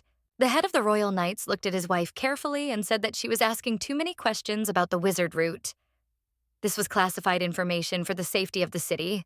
The main character was a little confused because she did not expect such a reaction from her noble husband. But nevertheless, she said that she would not ask any more questions on this topic. Riftan Calyps was also a little confused. He did not want to upset his wife with rude behavior. The noble knight asked the girl if she was bored in his company. The main character answered that she felt great next to her husband. Lady Calyps looked at her gorgeous husband and remembered how all the ladies of the court had looked at him at Cross Castle. It was impossible to get bored with such a gorgeous man. Suddenly, the main character had another panic attack. The girl remembered that her husband was getting a lot of attention from women. This was very bad. He could be taken away by more agile ladies. Riftan Calyps asked his wife what had happened to her again and why she had started to shiver and wrinkle her dress again. The girl replied that the wind had simply become too cool. The chief of the Royal Knights embraced his wife and held her tenderly. He said that the girl should have dressed warmer today so as not to catch a cold. The main character answered that she was fine now. The sun was warm enough. It was just that sometimes a cool wind blew and made the girl shiver. It wasn't scary. After this, the chief of the Royal Knights noticed his wife's new dress and asked if she liked it. The main character listened carefully to her patron and replied that she really liked the yellow dress he gave her. It was the best outfit she had ever worn. Riftan Calyps looked at his wife and said that he was very happy about this circumstance. Soon he would invite a professional dressmaker to Anatole's castle, who would sew hundreds of similar outfits for the young Duchess. The main character really liked her husband's words, but she decided to tease him a little and asked why he gives her everything she wants and never refuses anything. The girl is not sure whether the courageous chief of the Royal Knights should act like that. The noble gentleman listened attentively to his wife and was very surprised by her words. He quickly collected his thoughts and replied that he always keeps his word and takes care of those close to him. Suddenly, a strong wind blew and the main character turned around to see where this fresh stream of cool air came from, which brought with it a few green leaves. Lady Calyps saw her husband's handsome face again, shining with joy in the morning sun. The girl thought that she was incredibly lucky to marry such a gorgeous man. Riftan Calyps smiled at his wife and extended his hand to lead her to the castle. The main character took her husband's hand and realized that she had finally found her home, where she would feel very good. The captain of the Royal Knights took his wife to her quarters and was forced to urgently return to the training ground to his subordinates. The girl was left alone in her room, and she became a little bored. The main character remembered today's tour of her husband's family estate. She really enjoyed this walk. Besides, Riftan Calyps said that there would be a big feast tonight. So Lady Calyps wouldn't be bored anymore today. Suddenly, a maid entered the young Duchess's chambers and addressed her mistress. The girl was a little confused because she was too immersed in her thoughts and dreams. The maid brought her mistress a cup of hot ginger tea so that the girl could warm up after walking along the fortress walls. There is always a cool wind blowing there. The main character thanked her maid and enjoyed the aromatic drink, which came in very handy now. The young duchess's personal maid, Rudis Ein, bowed respectfully and said that she had made a mistake this morning and had unintentionally offended her mistress. She humbly asked for forgiveness for that. The main character listened carefully to her personal maid and said that she did not hold a grudge against her at all. The girl was disposed towards Rudis Ein from the first minute and only wanted the best for her, and also completely relied on her. The maid's heart finally melted and she cried with joy. Finally, the maid would be able to spend time and serve a beautiful lady from high society, and not the rude knights of Anatole's castle. Rudis Ein, in a fit of joy, grabbed her mistress's hands and said that now she could sincerely serve her and fulfill all her wishes. The main character liked such great dedication of her personal servant. After this, the maid suggested that her mistress change for the upcoming evening feast. The young duchess did not expect such a turn of events. She thought that for now she would only have one new dress. Rudis Ein said that today is a very important day. The young lady must impress all the knights who will be present at the feast with her irresistible beauty. The personal maid will be happy to help her mistress with this. It's evening. The main character in a new golden outfit is walking along the corridor of her new house. Suddenly, she meets the manager, Rodrigo Sarich. The servant greeted his mistress respectfully and told her that she looked wonderful today. Her new outfit suited her very well, but the main character doesn't like something about her new look. She looks at her reflection in the window glass and realizes that she made a mistake somewhere. The girl's old fears and self-doubt have come to the fore.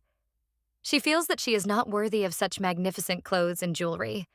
All this is a consequence of long humiliations in the Cross Castle. The main character is also afraid to think about where in this alienated castle, where there are no noble ladies, luxurious outfits and jewelry came from. All this is very strange and causes vague guesses and suspicions in the young duchess. The girl thought for a split second that perhaps the knights here already had another mistress, who was her husband's mistress. The thought made the main character's mouth go dry. A few minutes later, Rodrigo Sarich and his young mistress came to a massive door, behind which the sounds of the evening feast that had already begun could be heard.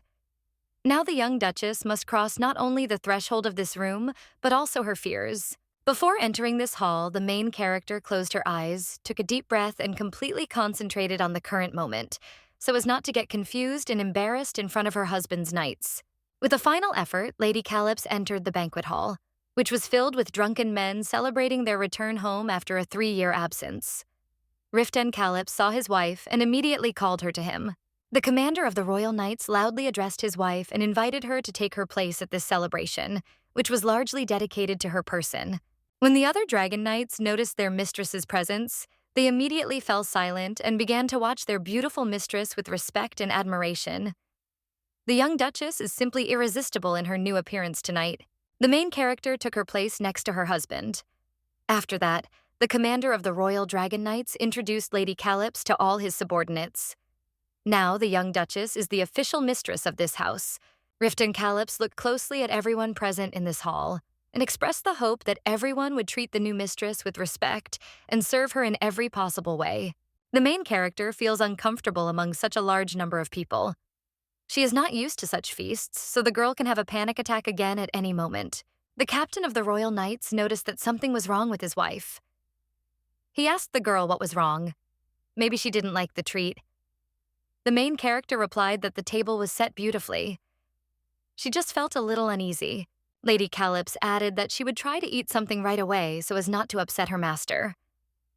The girl tried the roast, but noticed that her husband was watching her too closely. The commander of the Royal Knights does not want his wife to starve because of empty worries. He took a fork and put a full plate of meat on his wife's plate. This horrified the girl. She would never be able to eat so much. Riften Calypso said that his wife should eat well. He does not understand those women who spend their entire lives on exhausting diets. The main character does not want to upset her master and said that she will definitely eat a few more pieces of juicy meat that he put on her plate. The chief of the Royal Knights was quite pleased with this. He said that the young duchess should eat well every day because she looked somewhat exhausted. Suddenly, one of the feasting knights asked his commander if it was true that he was able to stop the dragon's fiery breath with his blade. The main character heard the question of the young knight to her husband and froze in surprise. Was her master really so strong that he was capable of such a heroic feat? The captain of the Royal Knights modestly stated that he had done nothing special. It was true. He had been able to stop the dragon's fiery breath with his sword, but only because the blade was made of a special material. After these words, all the knights present decided to simultaneously drink to their commander and to his mastery of the art of fencing. One of the knights said that the captain's sword had special properties. It could absorb magic from the environment and then use it for its own purposes. Riftan's assistant Calypsa added that a powerful mage would be in trouble if he met the captain on his way. The more powerful the wizard's magic, the stronger the commander's blade would become. After this, the subordinate of the captain of the Royal Knights added that his commander stands on the same level as the famous sacred warrior Leon Quahile, who also possesses enormous power. Riftan Calyps pays no attention to the drunken talk of the heated knights. He calmly feeds his wife and makes sure that she does not go hungry. Wizard Ruth turned to his commander and said that he was too modest today. Not everyone can defeat the fire dragon, and the captain should be proud of this achievement. The main character carefully watches this friendly company and cannot believe that people can so easily find a common language without envy and anger. Lady Calyps remembered the suffocating feasts in her father's house and felt instantly terribly sick. She would never attend such disgusting festivities again. The girl looked closely at how wonderfully these knights were resting, and thought that now she would rest only like this and no other way. In this room, everyone feels lively and cheerful. Each guest enjoys the joyful atmosphere and gets a great boost of energy from communicating with others. Suddenly, the main character noticed that her husband was thinking about something and mechanically playing with the necklace that was on her neck. The girl intuitively understands that her husband has now remembered the woman who wore this jewel before her, but he does not want to show it. The main character decided to find out some details about this mysterious woman from Riftan Calyps. The young duchess is very interested in who she is and where she went, but the girl doesn't know whether it's worth asking her husband about it now. She doesn't want to upset her loved one and make him angry with her for a long time. Finally, Lady Calyps made up her mind and asked her husband what had happened to him and why he had suddenly become so sad and distant from her. Perhaps the girl had somehow offended her master, or had somehow failed to please him due to her ignorance. Riftan Calyps ignored his wife's question. He continued to sit thoughtfully in his place and fidget with the necklace on the girl's neck. Suddenly, the commander of the Royal Knights grabbed his wife by the waist and abruptly lifted her from her place. The girl realized that they were about to go somewhere. The main character is a little confused. She is afraid that she has really angered the gentleman with her stupid questions, and now he will punish her for it right now. The young duchess began to panic again. The girl does not understand what exactly upset her husband. She wants to fix everything, but it is too late for that. Perhaps now the commander of the Royal Knights will want to divorce his wife. The captain of the Dragon Knights suddenly stood up from the table and loudly declared that his wife had drunk too much today and was now drunk. Therefore, he was urgently retiring with her to the marital chambers. These words greatly surprised all the guests at the dinner party. Riftan Calyps added that the guests should not worry. Everything would be fine. They could continue to feast without their master. It would be better for everyone. After that, the captain took his wife by the hand and they headed towards the exit of the banquet hall. The main character felt very ashamed and awkward at that moment. The girl now feels guilty about everything. The assistant captain of the Royal Knights told his companions that the commander was going to have a fun night tonight, so they should not lag behind him either. They should get drunk tonight and fall asleep right at their tables. All the knights supported this wonderful idea. Riftan Calyps heard his officer's words and looked at him with a withering gaze. The captain's assistant realized that he needed to watch his tongue more, especially if the commander was nearby. But the captain of the Royal Knights, thanks to the presence of his beautiful wife, changed his anger to mercy and said that he attributed the excessive talkativeness of his subordinates to the effects of intoxication. After that, Riftan Calyps cynically added that if his knights could still breathe until tomorrow, he would try to fix it during the upcoming training. All the knights listened attentively to their commander and realized that he was not joking now. When the couple left the banquet hall and went out into the corridor, the young nobleman passionately pounced on his wife and kissed her passionately. He had been waiting for this moment all day to touch his beloved woman without excessive restraint. The main character did not expect such a development of events. She thought that the gentleman was angry with her for some reason and was going to punish her. But it turned out completely differently. This discouraged the girl. Such emotional swings are unlikely to have a positive effect on her emotional state tonight. Rifton Calips confessed to his wife that he could not bear to watch the other knights admire the beauty of the young duchess. This enrages him. But then all the men who are now in Anatole's castle will have to be executed. The captain of the royal knights kissed his wife passionately again and put all his love for the young aristocrat into this kiss. Emotions overwhelm the spouses. They are very close to making love right here. So much passion filled their young and hot hearts. Suddenly, the main character felt that the spouses should stop now. Otherwise, it will end in something bad. You can't indulge in passion in public places. This should be a shame for all self-respecting people. Rifton Calips listened carefully to his wife, but his passion was too strong now. He hugged the main character tightly and said that he could not stop. For a moment, the young duchess felt something was wrong. It seemed to the girl that the commander of the royal knights was trying to replace another woman with her. But this was just a guess, and nothing more.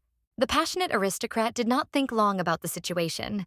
He picked up his wife in his arms and was about to carry her to the marital chambers. The young man realized that only there he could be alone with his wife, and no one would disturb him. A few minutes later, the couple found themselves in their bed. The main character said that she needed to take a bath. But the captain of the royal knights only laughed in response and said that he would wash her himself even better than she could do it herself. The young aristocrat began to passionately kiss his wife's neck again, but the main character felt a little uneasy about it. The girl realized that she was starting to have a panic attack. In such exciting moments, for some reason, negative memories of her cruel father and joyless life in the Cross estate begin to emerge in Lady Calips's memory. The young duchess is in the arms of her husband. But for some reason, she felt scared today. Maybe she was scared by the excessive pressure of the captain of the royal knights. Morning has come. The spouses are sleeping quietly in their luxurious bed after a stormy night of love. Lady Calips has not been able to cope with her fears and panic attacks. This is very alarming for the main character. Rifton Calips woke up and started kissing his wife's hair. He told the girl that her locks smelled wonderful. They were also very soft and silky. But the main character is so traumatized by her father and lacks self-confidence that she feels like her husband is just making fun of her or likes ugly girls. A few minutes later, the captain of the royal knights got out of bed and said that he had a lot of important things to do today. He recommended that his wife lie in bed all day because it was raining outside. Rifton Calips added that after today's stormy night, his wife would definitely benefit from a good, restful sleep, which perfectly restores her strength. After that, the heroine's husband quickly got dressed and headed towards the exit of the marital chambers. Finally, the captain of the royal knights turned around and looked mysteriously at his wife. Then he said goodbye to Lady Calips and left the room. When Rifton Calips left the room, the young duchess looked out the window and noticed that it was raining heavily outside. A few minutes later, the main character's maid, Rudis Ein, entered the chambers. She began styling her young mistress's hair. Lady Calips asked her maid not to braid her hair today, but to leave it loose. This hairstyle pleases the captain of the royal knights very much. After that, the main character drank a cup of aromatic tea, which was brought to her by a faithful and efficient maid. Lady Calips does not know how to entertain herself today because it is raining outside. The girl thought for a while and decided to go to the local library. When the young duchess came to the library, she was amazed by the huge number of different books that were there. At Cross Castle, the library was much smaller. The main character called the estate manager and asked him to bring the account books. The girl decided to start improving her new home that very day. Rodrigo Seric quickly found and brought his mistress the books she had asked for. After that, the manager wished his mistress luck in her endeavors. He hoped that the girl would be able to improve the Anatole estate. Lady Calips spent the day in the library reading the books to learn how to manage her household properly. The captain of the King's Knights returned home in the evening and found his wife asleep in their bed. He did not wake her and went to bed too. The next day, the main character continued to do the household chores of her estate. She decided to meet with a merchant to buy everything she needed. Lady Calips has summoned the merchant and is now expecting his visit any minute. The girl is very nervous before this meeting because she is afraid of making some mistake. The main character believes that servants always deceive stupid masters, so the girl decided to show the merchant her greatness. She must show herself as the real mistress of this house. Suddenly, Lady Calips's personal maid reported to her that a representative of the merchant guild had arrived.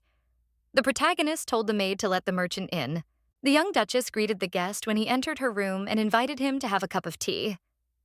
The Merchant Guild representative also greeted the girl and accepted the young lady's offer. He said that his name was Adaron Sauner. The merchant regretted that he had not been able to meet Lady Calypso earlier. The merchant also added that he had heard about the young lady's intentions to take up the improvement of Anatole's estate.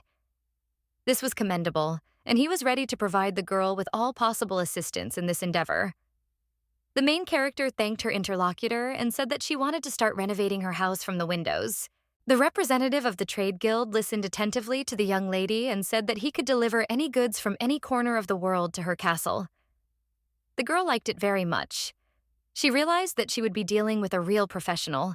Adaron Sauner took a pencil and paper out of his bag to make a list of all the things his interlocutor might need in the near future. After the main character listed all her wishes, the merchant left to bring the girl some sample goods tomorrow. Lady Calypso spent the entire day in household chores. The girl was very tired. She had not even realized before how difficult it is to effectively manage a household. The next morning came. The representative of the trade guild brought samples of various goods to show to the customer. The main character carefully examined all of this and chose what she liked. During the conversation with the merchant, the manager of the estate, Rodrigo Siric, entered Lady Calypso's chambers and said that professional tailors had arrived, who had recently been called by the captain of the Royal Knights. At the same time, the old servant looked sternly at the merchant, fearing that he might deceive the young duchess. The main character listened attentively to the manager and was a little confused. The girl urgently needs to finish business with the merchant in order to devote time to professional tailors. This is also very important. The experienced merchant immediately noticed the young lady's embarrassment. He smiled sweetly and said that he could come another day and the girl would then complete her order. The main character supported this proposal. When the Merchant Guild representative left, Lady Calypso's personal maid noticed that her mistress was very tired after the merchant's visit. She suggested that the girl rest a little, or postpone the tailor's visit. But the main character said that she was fine and could continue working. A few minutes later, the tailors entered the young duchess's chambers, respectfully greeted the young lady, and introduced themselves as Roan and Linda Saris. The main character replied that she was very pleased to meet the fashion designers famous throughout the kingdom. These words greatly flattered the guests. The professional said that Riftan Calypso ordered them to sew top-quality dresses for his wife. The price of these dresses does not matter. After these words, the tailors immediately began fitting work. The main character obeys the designers in everything and thinks about whether all this is worth such a huge amount of money. The girl also understands that lately she has been experiencing a strange feeling, as if sleep and reality have completely mixed up. And now the young duchess cannot distinguish reality from illusion. The sad thoughts of the main character were interrupted by Linda Saris, who asked the lady if she liked the high hat. The girl answered that she would like to wear something lower.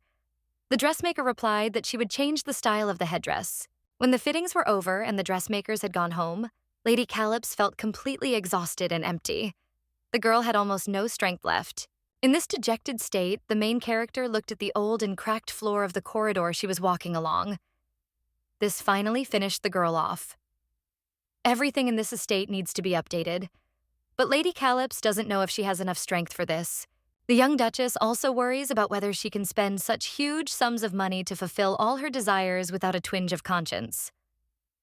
Perhaps Riftan Calypso will scold his wife for her excessive spending of the family budget.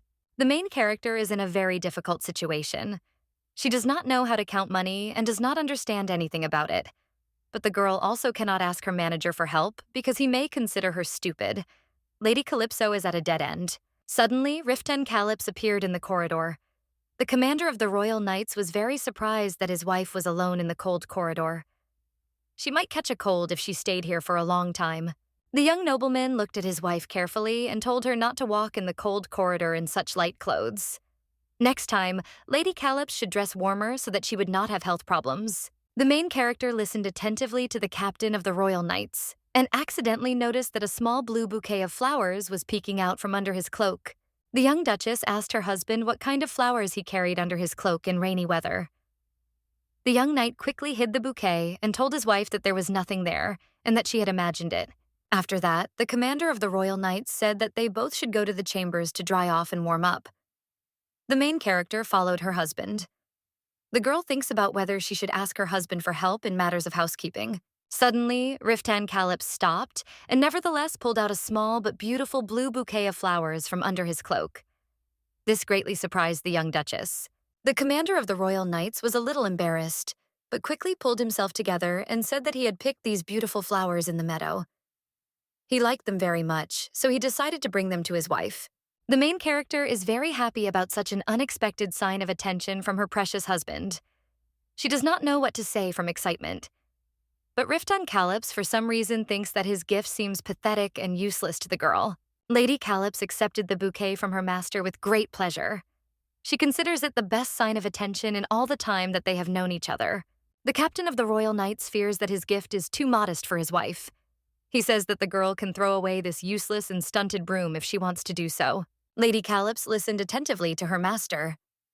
After that, she tightly clutched the blue bouquet in her hands and said that she was not going to throw it away under any circumstances. The main character admires her gift. The girl understands perfectly well that Riftan Calyps picked this bouquet of flowers in a meadow in the pouring rain. This indicates that the captain of the Royal Knights loves his wife very much. The young Duchess looks intently at the blue wildflowers and thanks her husband with all her heart for such a wonderful gift that has lifted her bad mood today. The girl felt very warm in her heart. She immersed her face in the blue bouquet and inhaled the wonderful scent of wildflowers with her whole chest. After this, the main character burst into tears from tenderness and emotion. Lady Calypso thanked her husband again for such wonderful moral support. The commander of the Royal Knights looks at his wife carefully and is somewhat confused. The young aristocrat did not expect that his wife would react to his modest gift in this way. Riftan Calyps thought for a moment and said that it was time for the couple to go to their room to warm up, dry off, and wash up. It wouldn't hurt to have dinner either. The main character can't stop admiring the bouquet of flowers her husband gave her. This gift inspired the girl very much. She feels like she's in a dream. The next morning, Lady Calyps woke up to find that it was a beautiful day outside, with no more gray clouds in the sky, but only a bright sun shining. The young Duchess looks out the window happily and thinks that such wonderful weather has not been seen in the city of Anatole for a long time. This means that the captain of the Royal Knights will have fewer worries today, and he will be able to rest a little. The main character recalled the events of the previous night. The commander of the Royal Knights urgently had to return to his subordinates due to the problems that the pouring rain constantly creates. Lady Calyps thought about how the last time she spent a night with her husband was after the celebratory banquet that had been held in her honor. The girl immediately felt embarrassed by such thoughts. She should be more modest in her thoughts. Suddenly, the young Duchess's personal maid entered her room and wished her good morning. The main character also greeted the maid. The girl expressed her joy at the good weather that sometimes occurs during the rainy season. After that, the main character looked at the bouquet of flowers that her husband gave her. Lady Calypso again felt warmth inside herself and gratitude to her beloved man for his care and support. The girl was a little upset because the beautiful blue flowers began to fade a little and lose their former freshness. The main character's personal maid noticed her mistress's embarrassment and said that these flowers could be dried and preserved for a long time when they completely withered. The girl liked this idea.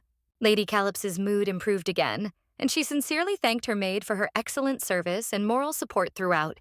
After that, the main character went to the library to continue her studies and also to study the account books. It turned out to be a very difficult job for the young Duchess, but she does not give up. After several hours of incessant study, Lady Calyps became very tired and decided to rest a little, laying her head on the writing desk. Several minutes passed like this. Suddenly, the main character thought of her husband and decided to be like him in his righteous and tireless work. She must match her husband. The young Duchess's personal maid came to the library. She informed her mistress that Riftan Calyps would be dining with his comrades in the common room tonight. The maid was interested in knowing whether the lady would be present at the feast. The main character was at first a little frightened and embarrassed by these words of her maid, but she quickly collected her thoughts and replied that she would finish her business early today and would be able to attend the dinner party with the knights. Evening came.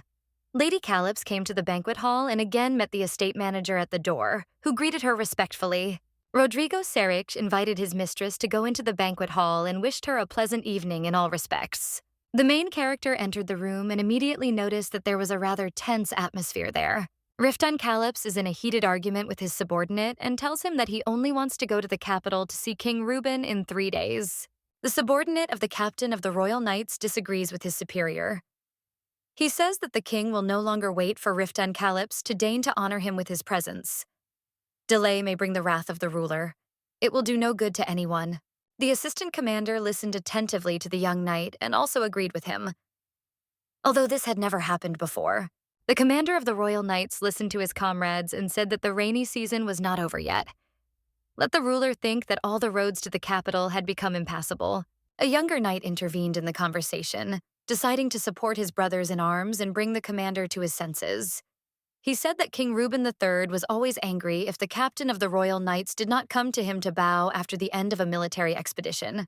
The young knight added that he understood perfectly well his commander's motives for keeping his distance from the king and his enterprising daughter Agnes. But Riftan Calyps would sooner or later have to attend a personal audience with King Reuben III. The order and court etiquette demanded it. The young warrior said that the fruits of a 3-year military campaign could not be allowed to go to someone else, because the king would be angry with the captain of the Dragon Knights. The main character listens attentively to this lively conversation of the Royal Knights and understands that she has let her husband down again. The girl thought about how she prevented the captain of the Dragon Knights from immediately heading to the capital and visiting the king. These sad thoughts and assumptions caused Lady Calyps to have another panic attack. Could it be that her beloved husband would suffer because of her? It was terrible. The main character did not enter the banquet hall and disturb the Royal Knights. They should be busy with their important affairs and not be distracted by all sorts of trifles. The girl decided to return to her chambers, which greatly surprised her loyal servants. The personal maid asked the mistress what she should do with her lunch. The main character answered the maid that she could bring the lunch to her room.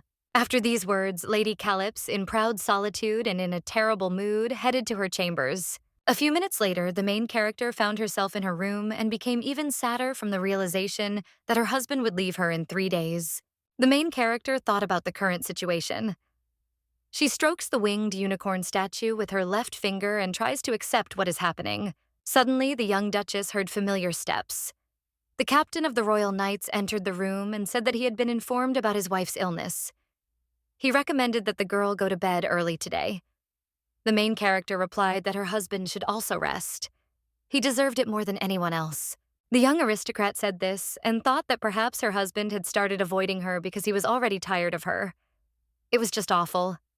The girl's happiness had not lasted long. The main character looked at her husband and said that she was glad of the sunny weather today. But Riftan Calyps replied that he needed rain that would last forever. Then he wouldn't have to go to the capital and leave his wife in a state. Lady Calyps tried to read a book before going to bed. Meanwhile, the captain of the Royal Knights took his huge sword, which has outstanding magical properties. The main character watches her husband, who for some reason is silent all the time and examines his magic blade. The captain of the Royal Knights looked up from his magical weapon for a moment and noticed that his young wife was watching him closely. The knight asked the girl what had happened to her. The main character replied that her master should not polish his sword himself. This task should be done by servants or squires. But Riftan Calyps replied that he had been polishing his blade since he was 14 and could not do without it. The captain of the Royal Knights added that this sword was the best weapon in the entire kingdom of Whedon. He received it as a reward for winning his first knightly tournament. Riftan Calyps indulges in memories of his early youth and first steps on the knightly path. The main heroine listens attentively to her husband and admires his exploits. The young duchess remembered her life at the Cross estate. The girl's cruel father also attended knightly tournaments, but he always took only the main character's sister Rosetta with him. The girl could only learn something about these tournaments from books. Chivalric romances completely captured the imagination of the main character, who plunged into them headlong to escape from the cruel and oppressive reality.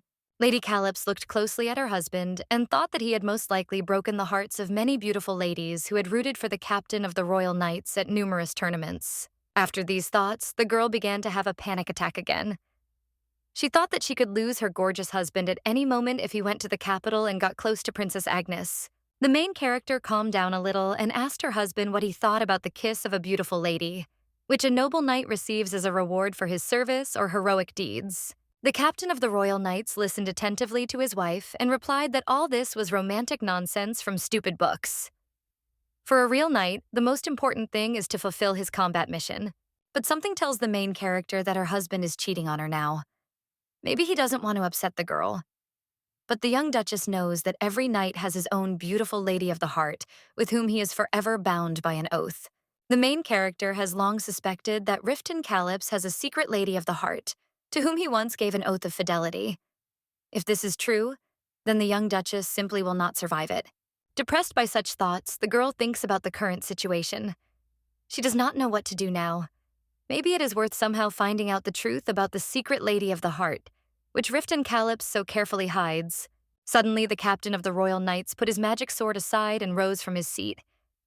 Riften Calyps came close to his wife and looked into her eyes. This made the girl wary. After this, the young nobleman hugged his wife and said that she looked bad today. The girl should get a good night's sleep and banish all bad thoughts right now. She also needs to watch her diet and work less in the library. The main character appreciated her master's care and thanked him for these warm words. Lady Calyps thought for a moment and added that she was quite healthy. There was a little fatigue, but it would soon pass. The head of the royal knights looked at his wife carefully and said that she had worked very hard in the library today. The girl should take care of herself so as not to get sick. Riften Calyps looked around and noticed that there was a strange toy on the table that he had not seen in the room before. The girl said that it was a model of a new chandelier for the banquet hall that she wanted to order from a merchant. The main character asked if maybe she shouldn't buy this expensive chandelier and leave everything as it is. But the captain of the royal knights said that his wife was doing everything right. After this, the young nobleman stroked a lock of his wife's hair and said that soon she would need a luxurious banquet hall, because her husband would arrange the best celebrations in the kingdom of Whedon in her honor. Meanwhile, the captain of the royal knights brought a lock of his wife's hair to his lips and kissed it tenderly, looking into his wife's eyes. A few moments later, the young nobleman gently stroked his wife's cheek and said that she would soon have everything she wanted. She just needed to be patient. Riften Calyps continues to caress his wife. He said that in a couple of days he must go to the capital of the kingdom to pay a courtesy visit to the ruler Reuben III. After that, the captain of the royal knights will return and bring with him a huge number of gifts. The main character listened attentively to her master and sadly turned away from him. The girl does not want Riften Calyps to leave her here alone. The captain of the royal knights said that he did not want to leave for the capital of the kingdom, but his duty to the king and the fatherland obliged him. The young aristocrat wants to stay with his wife and continue to live a measured life on his family estate. The main character's husband added that he wanted to lie around in bed with her all day long, doing nothing and enjoying her tender caresses. Lady Calyps looks closely at her husband and regrets only that she cannot help him in this situation. After that, the captain of the royal knights helplessly laid his head on his wife's lap and fell silent. The girl began to stroke his thick black hair, trying to somehow console him. The main character understands that her husband is now very unhappy. He shed his blood for 3 years in a cruel war, where he risked his life every day. But now, when happiness is so close to the young knight, he urgently needs to leave his home and his beloved again. Meanwhile, Riften Calyps's companions discuss the current situation. Wizard Root says that if the pouring rain does not stop, they will have to postpone their trip to the capital of the Kingdom of Whedon again. The first mate of the captain of the Royal Knights hastened to calm the sorcerer and said that the commander always knows what he is doing, so no one should worry in this situation. Another knight intervened and said that the king would be very unhappy that the commander of the Dragon Knights had not honored him with a visit after the end of the 3-year campaign. This could cause many problems in the near future for all who served Riften Calyps. The knights asked the sorcerer if she considered the captain of the Royal Knights a superman because he was capable of such heroic deeds that were not typical of ordinary people. The sorcerer replied that his interlocutors were talking complete nonsense. The commander was an ordinary knight who could punish almost anyone for such talk. The younger knight asked the sorcerer how long he had known Riften Calyps. He had heard that the wizard had known the captain of the Royal Knights since the beginning of his military career. Wizard Ruth replied to the young fighter that he had met the gentleman when he was 16 years old. That was quite a long time. All the knights present were very surprised when they heard the words of the sorcerer. They asked him to tell them about the 16-year-old commander. The sorcerer Ruth listened attentively to the request of his interlocutors and said that there was almost no difference between the young and the current captain. Riften Calyps, at the age of 16, managed to kill his first dragon, plunging his magic sword into it almost to the hilt. In the past, the captain of the Royal Knights was more cruel and reckless and lived only for today because he could die at any moment. Riften's assistant Calypsa listened attentively to the wizard's story about his commander and decided to joke about it. He said that now the captain of the Royal Knights does not have to live for today. He has concerns more important than war. For example, a young and beautiful wife whom he found in the Cross Duchy. This stupid joke made all the men present laugh, except for the wizard Ruth. He silently thought about the current situation and his master's prospects. They did not seem very bright to him. A new day has come. Riften Callips and his young wife have locked themselves in their room and do not leave it, spending all the time together before their imminent separation. The newlyweds decided to stay in bed longer today. The captain of the Royal Knights asked his wife how she felt today. The girl answered that she was fine. After this, the young nobleman offered his wife some wine to cheer her up. The girl said that she could pour herself some wine whenever she wanted. The main character is now deep in thought because of her husband's upcoming departure. But the captain of the Royal Knights continued to insist. He brought the glass of wine to his wife's lips and told her not to move now. After that, the nobleman forced his wife to drink a few sips of the sweet and aromatic drink. The main character barely listens to what her husband is telling her now. She is completely immersed in her thoughts, which do not allow her to fully relax and find peace even in bed with her loved one. Riften Callips decided to feed his wife grapes. The girl is not particularly enthusiastic this time either. She does not want to lie in bed now. She wants to get busy with the arrangement of her new home as soon as possible. The captain of the Royal Knights hugged his wife and said that everything would be fine. The girl chews grapes and politely agrees with her husband. The main character noticed that she accidentally scratched her husband at night. She asked him if he was upset with her for that. The girl did it by accident and will try to make sure that it doesn't happen again. The captain of the Royal Knights replied that he was fine. This often happens to young spouses in the heat of passion. And let Lady Callips not worry about such trifles. For a real man, such scratches are the best evidence that he is a wonderful lover. The girl looked at her husband carefully and asked if he needed any ointment. She could bring it to her husband right away if he wanted it. Riften Callips thought for a moment and said that he could not be injured by fire-breathing dragons during bloody battles. But his beloved wife managed to do so. Therefore, she is the most dangerous creature in the world. So the commander of the Royal Knights jokes. But, as you know, there is a grain of truth in every joke.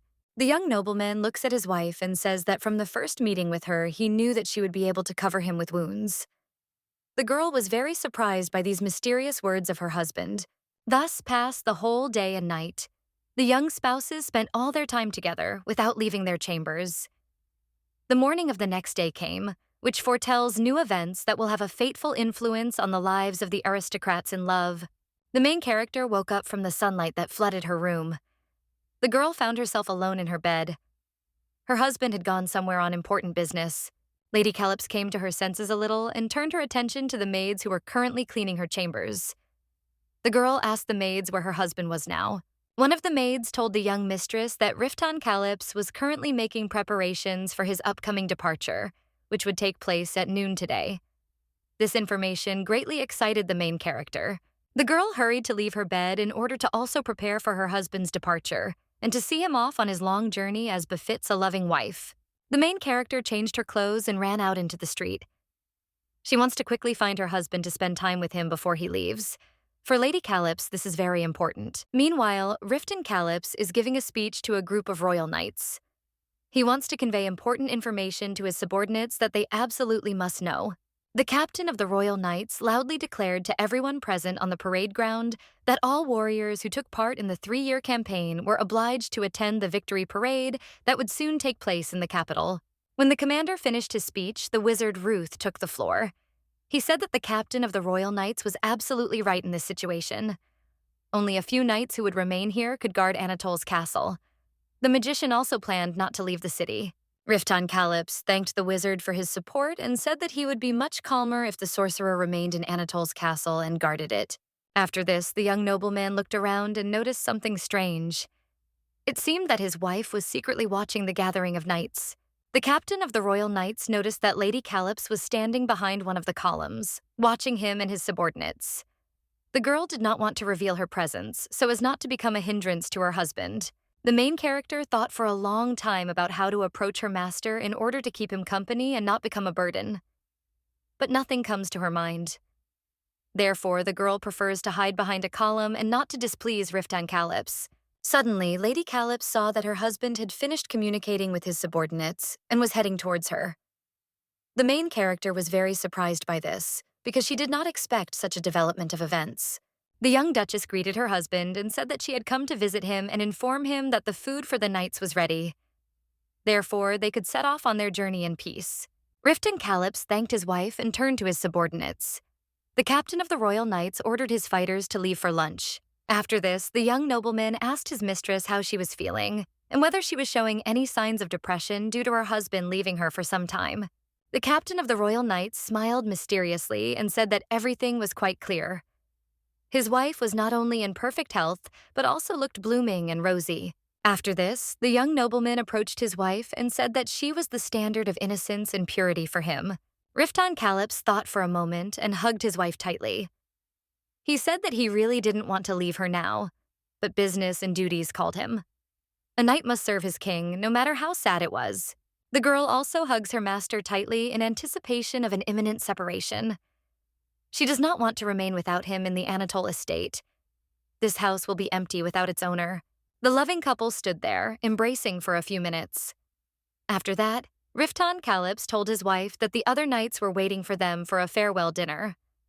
The main character agreed with her master, and they headed to the castle.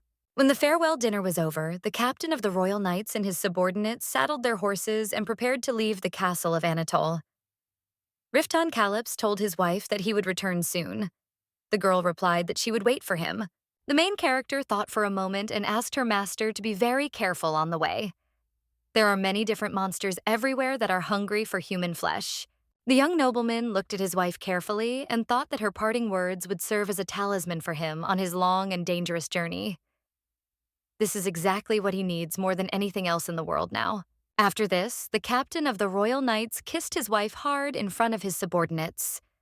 This greatly embarrassed the young Duchess, but she understands that now this is quite acceptable, and no one will judge her for it. Riften Calypso smiled meaningfully at his wife and told her again that he would return home no matter what. Only here could he find his happiness again. The main character looked her master in the eyes and said that she would wait for him impatiently all day and night. After this, the captain of the Royal Knights loudly ordered his comrades to set out immediately. Lady Calypso stands on the observation platform of the watchtower and watches her husband's detachment, who went to visit the ruler of the Kingdom of Whedon. When the knight's detachment disappeared over the horizon, the main character went down to the courtyard and looked at the closed castle gates. Suddenly, the manager Rodrigo Seric approached the girl and said that the captain of the Royal Knights had changed a lot lately. The main character heard the estate manager and asked him what he had just said. Perhaps this should be explained a little. Rodrigo Seric listened attentively to his mistress and said that for the first time in his life he had heard Riften Calypso tell someone that he would return to him. And it all happened thanks to the young Duchess. The main character was very surprised at first when she heard the words of the estate manager. But after coming to her senses a little, the girl realized that he was absolutely right. The head of the Royal Knights had really changed a lot since his arrival at the Cross Estate. Rodrigo Seric said that before the master always took care of his subordinates, but this did not stop him from leaving the family estate for a long time. And no one knew whether Riften Calypso would return to his home or leave this castle and its inhabitants forever. But now everything has changed with the arrival of the young Duchess.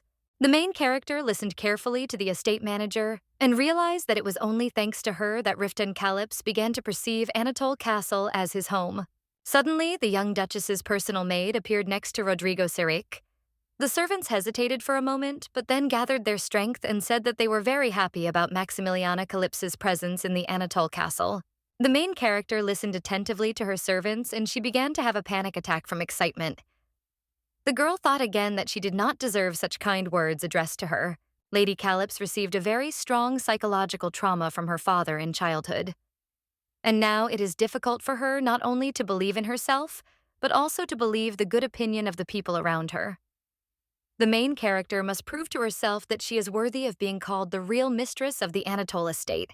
The young Duchess must learn to overcome her fears. The girl began to nervously wrinkle her dress again due to a panic attack. But from now on, she must fight it little by little to gain true freedom. If all the inhabitants of Anatole's estate begin to treat the main character the way her cruel father did, the girl simply won't be able to survive it. The evening came. The main character felt very bad because of her husband's departure. This emotional void was filled with worries and phobias, which led to the girl's illness. Lady Calypso has fallen ill from nervousness and is bedridden. The maids are looking after the girl and are very worried about her. The main character has developed a severe fever that has been going on for several hours. It may be a consequence of excessive exertion of forces recently. The young duchess's personal maid ordered the younger maid to go to the wizard route and get some medicinal herbs from him for the young mistress. The real reason for the main character's illness was her struggle with past fears that had firmly settled in her innocent soul. The girl must go through this crisis and become much stronger by cleansing herself from the influence of her cruel father. Meanwhile, the captain of the Royal Knights quickly rushes on his horse through the night forest, accompanied by his faithful companions. He does not pay attention to the difficulties and obstacles that stand in his way. The young gentleman thinks only of his lady love. Rifton Calypso wants to get things done quickly and return to his family estate, where he has found long-awaited happiness. The brave commander is not interested in anything else. The captain of the Royal Knights shouted loudly that anyone who fell behind in the night forest would be left alone. The squad had no time to rescue the stragglers from trouble. All the knights heard this order and took it into account. 2 days passed. All this time, the main character lay in her bed with a strong fever. But today she felt better, and she was able to get out of bed to stretch and breathe fresh air. The main character stands on the balcony and carefully watches the simple inhabitants of her family estate. These people are very interesting to the girl, who wants to get new useful knowledge about her home. Lady Calypso noticed a boy who was working hard to carry water in a wooden bucket. The girl thought that in this castle, everyone began working at an early age. The parents praised the child when he did his job well. The main character had never experienced this in the past. The girl's cruel father always scolded her.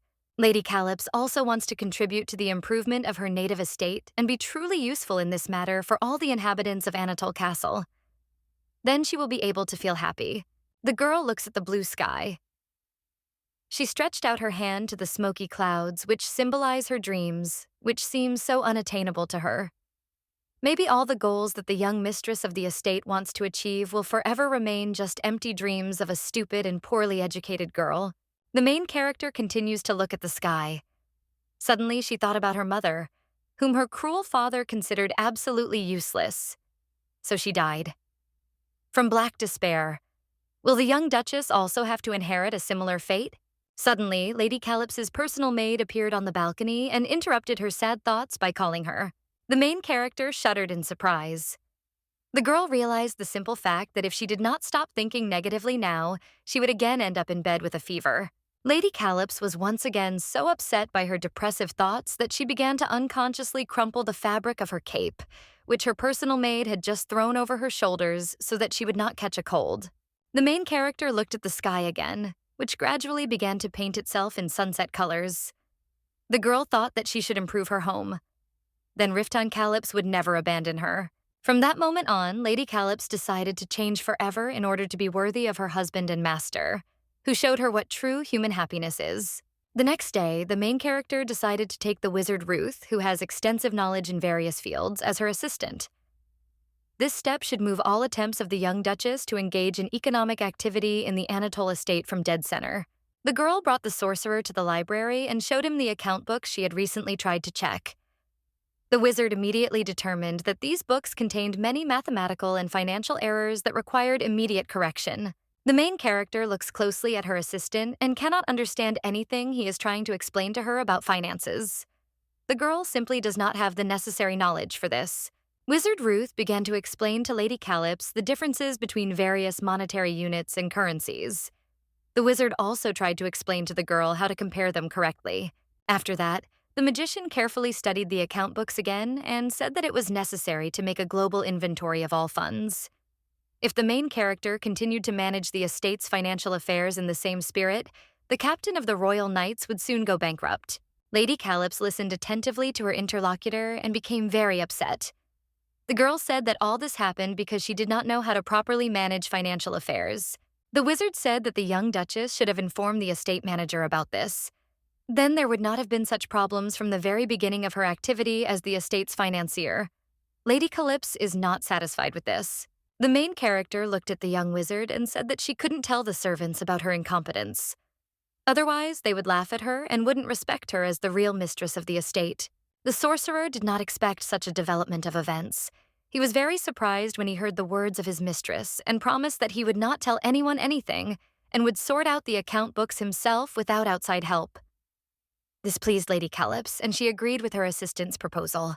The main character is happy that she now has an assistant who understands financial matters. The girl remembered how she started collaborating with the young magician a few days ago. It all started when Lady Calypso again encountered the fact that she was completely confused in financial calculations. She was very tired of this and found herself at a dead end. The girl heads to the library to once again immerse herself in the financial reports that she doesn't understand. In the corridor, she meets several maids who bow respectfully to her. The main character worked in the library all day, but still couldn't really achieve anything. This really depresses her. Evening came unnoticed. Lady Calypso is very tired of constantly working with financial papers, which she still does not understand anything about. And she does not have a friend who could help her understand all this. The main character holds a writing pen in her hand and looks at it carefully. She does not know whether she should continue to engage in this useless and meaningless activity. The girl is absolutely horrified by the fact that she has accumulated a huge list of things that she needs to buy. But she does not know how to make the right purchases and calculate the budget of the Anatole estate. Lady Calypso cannot let her beloved husband down. She must, at all costs, achieve success and learn to use the money entrusted to her to ennoble her home. In complete despair, the main character laid her head on the desk and sighed heavily from the impotence to change anything in the current situation. Suddenly, the main character heard a strange sound in a dark corner of the library, which seemed to her like the rustling sound that occurs when a person moves. This surprised the girl because she thought that she was in the library all alone. Lady Calypso rose from her desk to take a better look at the dark corner of the library and check the veracity of her guesses. A few moments later, the girl became convinced that there was another person in the library with her, whom she could not yet see well because he was in the shadows and did not want to come out into the light.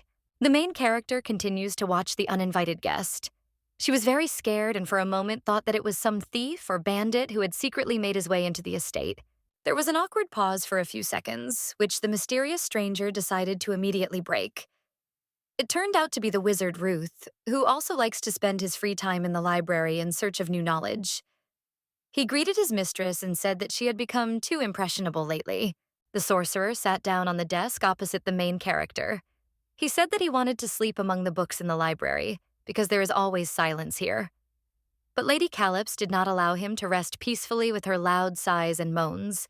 The wizard thought for a moment and added that a normal person could not engage in intellectual work so loudly. He could not understand why the young lady was constantly sighing over some books. Lady Calypso did not expect such a turn of events. She asked her interlocutor if her sighs were really so loud that they disturbed the sorcerer and did not allow him to rest. The young magician replied that this was exactly how it was. After this, the wizard asked his mistress if she knew that she was disturbing his sleep. Only now did the girl realize that all this time while she was working in the library, the sorcerer Ruth had been secretly watching her and had not let her know of his presence. This was terribly embarrassing for her. The main character thought for a moment and answered her interlocutor that she had no idea he was in the library. That's why the girl sighed loudly. The young wizard listened carefully to his mistress and said that the library was a place where one must always behave very quietly, so as not to disturb other visitors who were going about their business. Lady Calypso was taken aback by the unheard-of impudence of her subordinate. She began to get a little angry at the wizard and said that the library should not be used as a bedroom. The sorcerer Root was afraid of his mistress's anger and immediately admitted his mistake. He said that he was very sorry that the main character did not know about his passion for relaxing in the library of the Anatole estate. The wizard thought for a moment and added that he had slept in the library that night because he had been called to the bedside of the young duchess for several nights in a row, who had spent those days in a fever. This made the main character immediately change her anger to mercy. The girl realized that she owed her recovery to the young wizard, who had been making herbal infusions for her in the middle of the night. Lady Calypso realized that she had been a little hasty, and too hasty in her conclusions about the young wizard who had cured her, and perhaps even saved her life. The young wizard looked at his mistress and said that he was very sorry that she had spent several days in a fever, but now everything was all right, and that was very good. The wizard Ruth added that he was always happy to serve his mistress and her husband, whom he respected very much. Everyone should do their job to the best of their ability. This is what the wizard did when he treated Lady Calypso. After this, the young wizard turned his attention to the ledgers and scrolls lying on the desk. The sorcerer took one of the accounting scrolls and said that he understood perfectly well why his mistress spent her days in the library. The young wizard wondered if the main character had made any progress in her research. The young man unrolled the scroll to read its contents. The young duchess began to protest against this and asked the young wizard not to read what was written in this document. This seemed very strange to the wizard, but all these requests of the young duchess were in vain. The wizard Ruth had already begun to read the accounting list, and his eyes widened in surprise and indignation when he read the document to the very end. The young man finished reading the accounting report, got up from the table without saying anything to his mistress, and headed towards the library exit. The main character was very surprised by her subordinate's behavior. She noticed that the wizard took the document with him, so she asked him to return it. The young sorcerer turned and looked intently at his mistress. He asked the girl how much money she had already spent on the arrangement of Anatole's estate. The main character was very embarrassed when she heard the young sorcerer's question. The young duchess replied that the captain of the royal knights told her that she could not worry about the amount of money spent on repairing the estate. The young man looked at the mistress of the estate and said that if she needed his help in managing her financial affairs, he would be happy to help his mistress. Otherwise, his commander would soon become a complete financial bankrupt. From that day on, Lady Calypso began taking personal lessons in financial literacy from the sorcerer Ruth. Several days have passed. The young wizard and the main character are studying the accounting of the Anatole estate in the library. The young wizard told his mistress that she should also ask for help from a person like Rodrigo Siric. The main character replied that she could not do this for reasons already known to her interlocutor. She did not want to look stupid and incompetent in front of her servants. The young man looked at his interlocutor carefully and said that she was the same adventurer as her beloved husband. In this regard, they are very similar. The main character answered that she is very different from her husband. The captain of the royal knights is famous for his responsibility, unlike his incompetent wife. Rifton Calypso is a great man, according to the duchess. Wizard Ruth listens attentively to his mistress and does not believe his ears. He knows the commander of the royal knights much better than his young wife. Rifton Calypso has never been a responsible person. He has always been interested only in victories in war.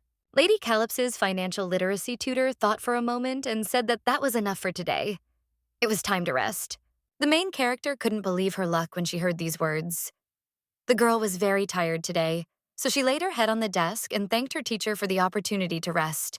When the young people were returning to Anatole's castle, Lady Calypso said that thanks to her mentor, she was able to significantly reduce her financial expenses. Wizard Ruth replied that the girl should have done this much earlier, but pride and complexes prevented her from doing so. Suddenly, the young wizard stopped in front of a large dried-up tree as the interlocutors passed by the once beautiful greenhouse. The main character did not expect such a turn of events. She also stopped and asked her companion why he stopped so abruptly now. The young wizard answered his mistress that he knew about her plans for the improvement of the greenhouse. The girl answered the young man that she had such plans, but she did not know whether her husband would like them. The sorcerer Ruth looks closely at the withered tree in front of which he stopped. After thinking for a while, the young wizard said that the servants would be very worried if the mistress ordered this dead legacy of a bygone era to be uprooted.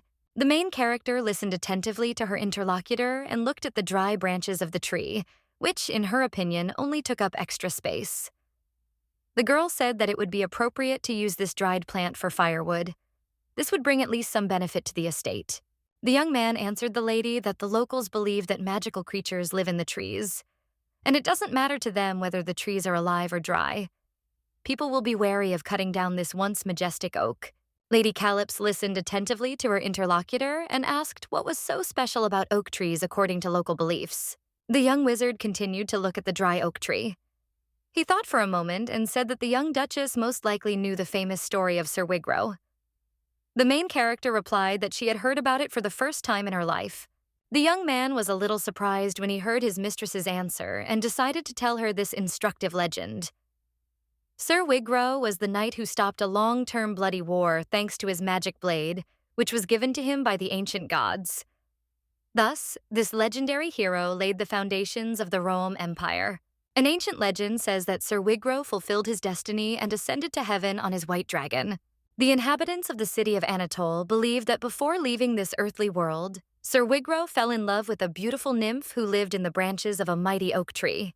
But by the will of fate, the lovers were destined to part. The brave knight went to heaven on his white dragon, and the beautiful nymph remained to wait for her beloved on the branches of the oak tree, which she protects with her presence.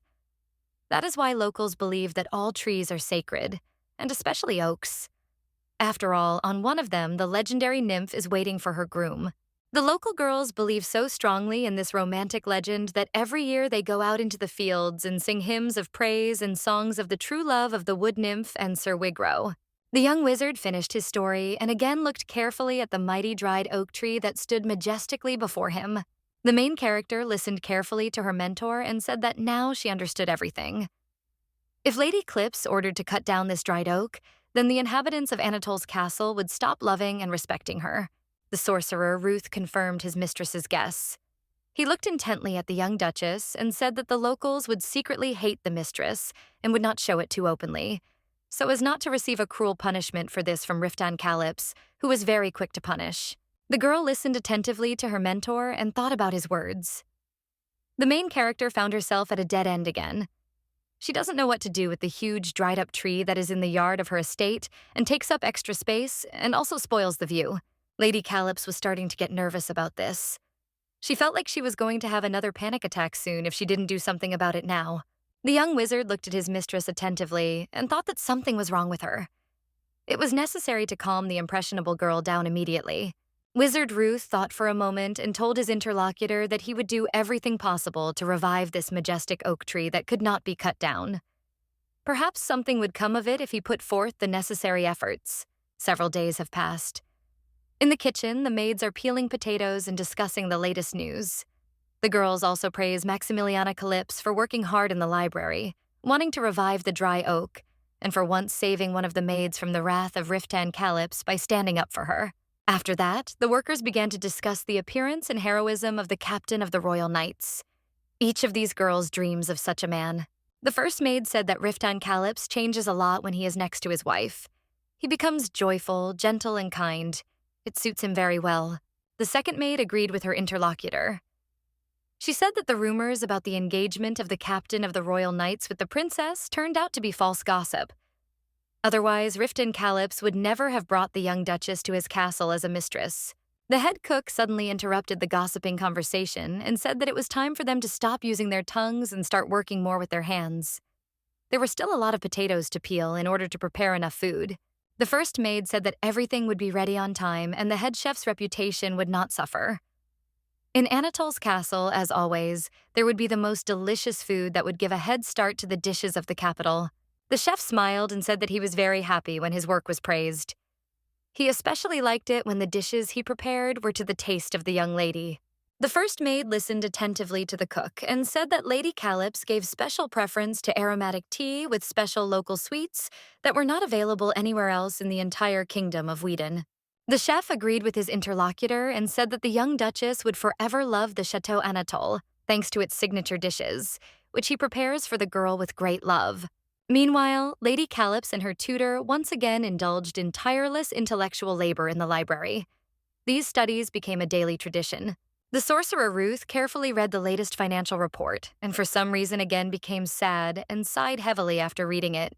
The main character looks closely at her mentor and realizes that she has again made some mistake when preparing the financial report. But this time, Lady Calypse's fears were in vain. The young wizard put the document on the desk and sighed with relief. He said that now, finally, everything was in order with the papers. There were no errors. The main character listened attentively to her mentor and could not believe her happiness. The girl also sighed with relief and said that she was very happy that she had made the correct financial report. The training had yielded results. Now Lady Calypse is well-versed in all the currencies that circulate in the Kingdom of Whedon and can easily compare and count them. Only now did the girl realize how many stupid mistakes she had made earlier and how much money her husband had lost forever because of them. The young wizard was also very tired after all these days of financial education for his mistress. The young man asked the girl what else she wanted to know today. Suddenly, the main character became interested in why the Kingdom of Whedon still uses coins that were in circulation during the time of the Rome Empire. The young wizard listened attentively to his mistress and was very surprised by her intelligence. He said that he did not expect this question from Lady Calypso. Wizard Ruth thought a little about his answer to the young duchess. He had to explain everything simply and clearly to a girl who was just beginning to learn all the intricacies of economic science. Having collected his thoughts, the mentor asked the main character what she knew about the Western continent. The girl answered that there were 7 kingdoms on it, including the state of Whedon. The young sorcerer listened to his student and spread a detailed geographical map on the table in front of her. He said that the entire Western continent had previously been under the rule of the Great Rome Empire. Before this, the entire continent was divided into 10 independent states. But one day, King Darian and the 10 main knights from each of the independent states united into a single union, creating the Rome Empire. Centuries passed, and the Great Rome Empire disintegrated into 7 new kingdoms. One of them is called Whedon. The collapse of the Great Empire of Rome led to long civil wars, which were distinguished by their cruelty. But 30 years ago, 7 kingdoms concluded a peace treaty to unite against numerous and powerful monsters, which became a mortal threat to all states. Therefore, the currency of the Great Empire Rome continues to be used in all 7 kingdoms that have entered into a friendly alliance. It is a sign of the unity of the states and a useful economic tool that greatly facilitates trade between the kingdoms. The main character's mentor was silent for a while and then continued his story. He said that the young duchess's father had rushed to take advantage of the situation. The old Duke Cross had decided to amass enormous wealth and acquire powerful power thanks to his insidious and cunning intrigues. Duke Cross managed to take possession of lands that once belonged to the imperial family. But after the collapse of the empire, these plots legally belonged to the state of Dristan. After the signing of the peace treaty, the kingdom of Dristan began to insist on the return of its lands. In this situation, the main character's father almost lost half of all the lands that belonged to him. He needed to do something immediately to improve his situation. Therefore, Duke Cross decided to marry Arian Roem Gerda, the direct heir of the imperial family. This girl later became the mother of the main character. Thus, Duke Cross was able to resolve his land disputes with the neighboring kingdom. This famous story is known to all residents of the 7 states. The young sorcerer paused and added that now the father of the young duchess wanted to strengthen his position even more and marry his daughter to the emperor or one of his relatives. Rosetta Cross was to play a major role in this matter. Lady Calypso listened carefully to her mentor and finally understood everything. The girl realized why her father treated her so badly. He had placed his main bet on his second daughter, Rosetta, and Maximiliana was given in marriage to a knight who took her to the ends of the earth so that she would not become a hindrance to her sister. The unfortunate girl only now realized that her family had always treated her as a residual, as expendable material, and not as a member of the family. It was simply terrible. The young duchess felt that the hateful and disgusting panic attack was creeping up on her again. The sorcerer Ruth noticed his mistress's embarrassment. He hastened to calm the girl down and said that he did not want to put her in an awkward position. The wizard only wanted to show his student that the Roem name still carried weight in the aristocratic society of the Kingdom of Whedon. Lady Calypso listened attentively to her mentor and said that she did not feel any embarrassment at the moment. She was just thinking for a while. The young wizard was very glad that he had not upset his mistress. He sighed with relief and tried to explain to the girl why the coins of the southern continent were so small. This was done in order to save resources. After that, the main character's mentor pointed his finger at the geographical map lying on the desk and said that the most valuable coin in all the kingdoms is the currency of the Rome house, which is called Daunt. This is the main thing that the girl needs to know. It is said that there are only 600 Daunts left in the world. 160 of them belong to Riftan Calypso. This information greatly interested the main character. The wizard Ruth said that the captain of the Royal Knights found these 160 Daunts 6 years ago during his military campaign. This is a real treasure that gives its owner great wealth and power. But such a person has no fewer enemies. In fact, Riftan Calypso got 200 Daunts during his next military campaign, but he had to spend 40 Daunts on strengthening and repairing the Anatole castle. The main character listens attentively to her interlocutor and is surprised that such a huge amount of work could be organized for only 40 imperial Dante. The sorcerer Ruth said that the captain of the royal knights would have had enough to repair the castle of Anatole and 20 imperial dance. But he was in a hurry, so he spent more money than he should have. The main character noticed that every time the conversation turns to the money of the commander of the royal knights, the young wizard begins to get angry and furious. He is very concerned about the well-being of his master, thus showing his loyalty and love for him. The young wizard thought for a moment and told his mistress that Riften Calypso had already spent a huge amount of money on the restoration of Anatole Castle and would spend even more in the future. Therefore, the wizard Ruth would no longer allow senseless spending of money. Lady Calypso should understand this once and for all. The main character listened attentively to her mentor. The girl fully supports the thrifty wizard who protects the well-being of his master and his possessions. Lady Calypso thought for a moment and quickly called a representative of the Merchant Guild to inform him that she wants to immediately reduce her order for the repair of the estate. The merchant was very upset when he heard about the reduction of the order. He said that self-respecting aristocrats should not act like that. But Lady Calypso replied that she had already made her decision, which was not subject to discussion. The main character thought that now she knew how she would act further. And most importantly, she would no longer listen to the moralizing of the sorcerer Root about saving money. Life goes on as usual in Anatole's estate. The representative of the trade guild fulfills all his obligations on time and delivers the necessary goods to the castle. The repairs continue successfully. Thanks to the well-coordinated work of the estate's inhabitants and the correct leadership of the young duchess, the castle gradually began to transform for the better. The main character is enthusiastically engaged in the transformation of her new home. In this, she is helped by all the servants and residents of the Anatole Castle. Thanks to her daily, effective work, Lady Calypso has almost gotten rid of her panic attacks and is transformed not only internally but also externally. With each new day, the main character began to look more and more like the kind of housewife who could become a strong support for her husband and protect his rear in case of danger. Lady Calypso walks around her family estate with a financial report in hand to record everything. For a moment, the girl wonders if Riften Calypso will like the results of her work when he returns from his business trip. The main character resolutely drove away all doubts and thought about the fact that she had not yet had time to visit the stables today to check everything there. A few minutes later, Lady Calypso came to the stable and met the groom there, who was very surprised by the lady's personal visit to such an unusual place for her. The groom greeted Lady Calypso respectfully and asked if she couldn't send a maid here so she wouldn't get dirty in horse manure. The main character smiled and replied that she wasn't afraid of getting dirty. Sometimes it can even be very useful for some people. After this, the girl looked around the stable and asked the groom what he needed to do his job properly. The servant did not lose his head and listed a long list of things he needed in the stable. The young duchess wrote everything down in her journal and said that she would order everything from the merchant soon. The groom was pleased with the lady's visit and thanked her for her care. After visiting the stables, the main character looked at her financial journal and felt a little dizzy from the abundance of lists and the number of different figures. It turns out that doing business is not so easy.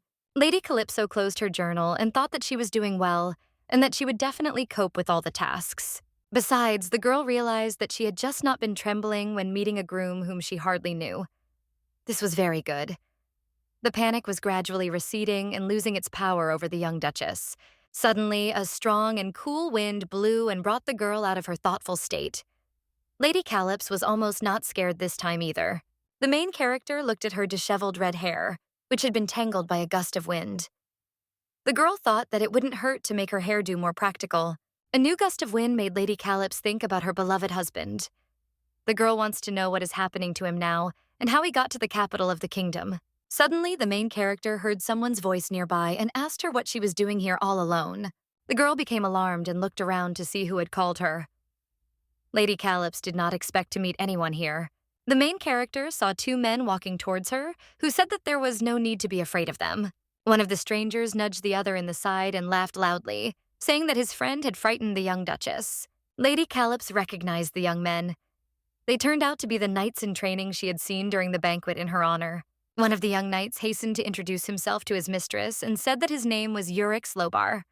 He was expecting his imminent knighthood and was very proud of it. The second young trainee also introduced himself to the young duchess and said that his name was Gauru Livakon. He too would soon be knighted. Urix Lobar asked the lady what she was doing there. The girl replied that she was inspecting her property. The young trainee said that Lady Calypso should not remain alone for long, even on the territory of Anatol's castle. It could be dangerous. So the young men offered their services to the lady as escorts. The main character listened carefully to the young men and said that she was fine, so she didn't need any escorts now. Urix Lobar was very upset when he heard his mistress's answer. She does not consider her interlocutors to be full-fledged knights who can protect her. Lady Calyps does not want to upset the young people. The mistress agreed to let the interns keep her company, but not for long. Looking at the young, cheerful interns, the main character remembered the stern and silent nights of her husband. The difference seemed striking to the girl. Lady Calyps realized that she could communicate much more easily with the young trainees. The girl felt at ease with these candidates for knighthood. The talkative Urix Lobar smiled at his mistress and said that the captain of the Royal Knights is the best role model for him and his friend. All the trainees love and respect Riften Calyps very much. The young duchess listened attentively to the intern and asked if her husband really was such an outstanding knight. Urix Lobar replied to his mistress that her husband and the members of his company were not just outstanding knights. These great warriors were the stuff of legends throughout the Seven Kingdoms. The cheerful intern added that he once saw Riften Calyps perform at a knight's tournament, and since then he has dreamed of becoming a great warrior like the main character's husband. Lady Calyps listened attentively to her young interlocutor and thanked him for speaking so well of the captain of the Royal Knights.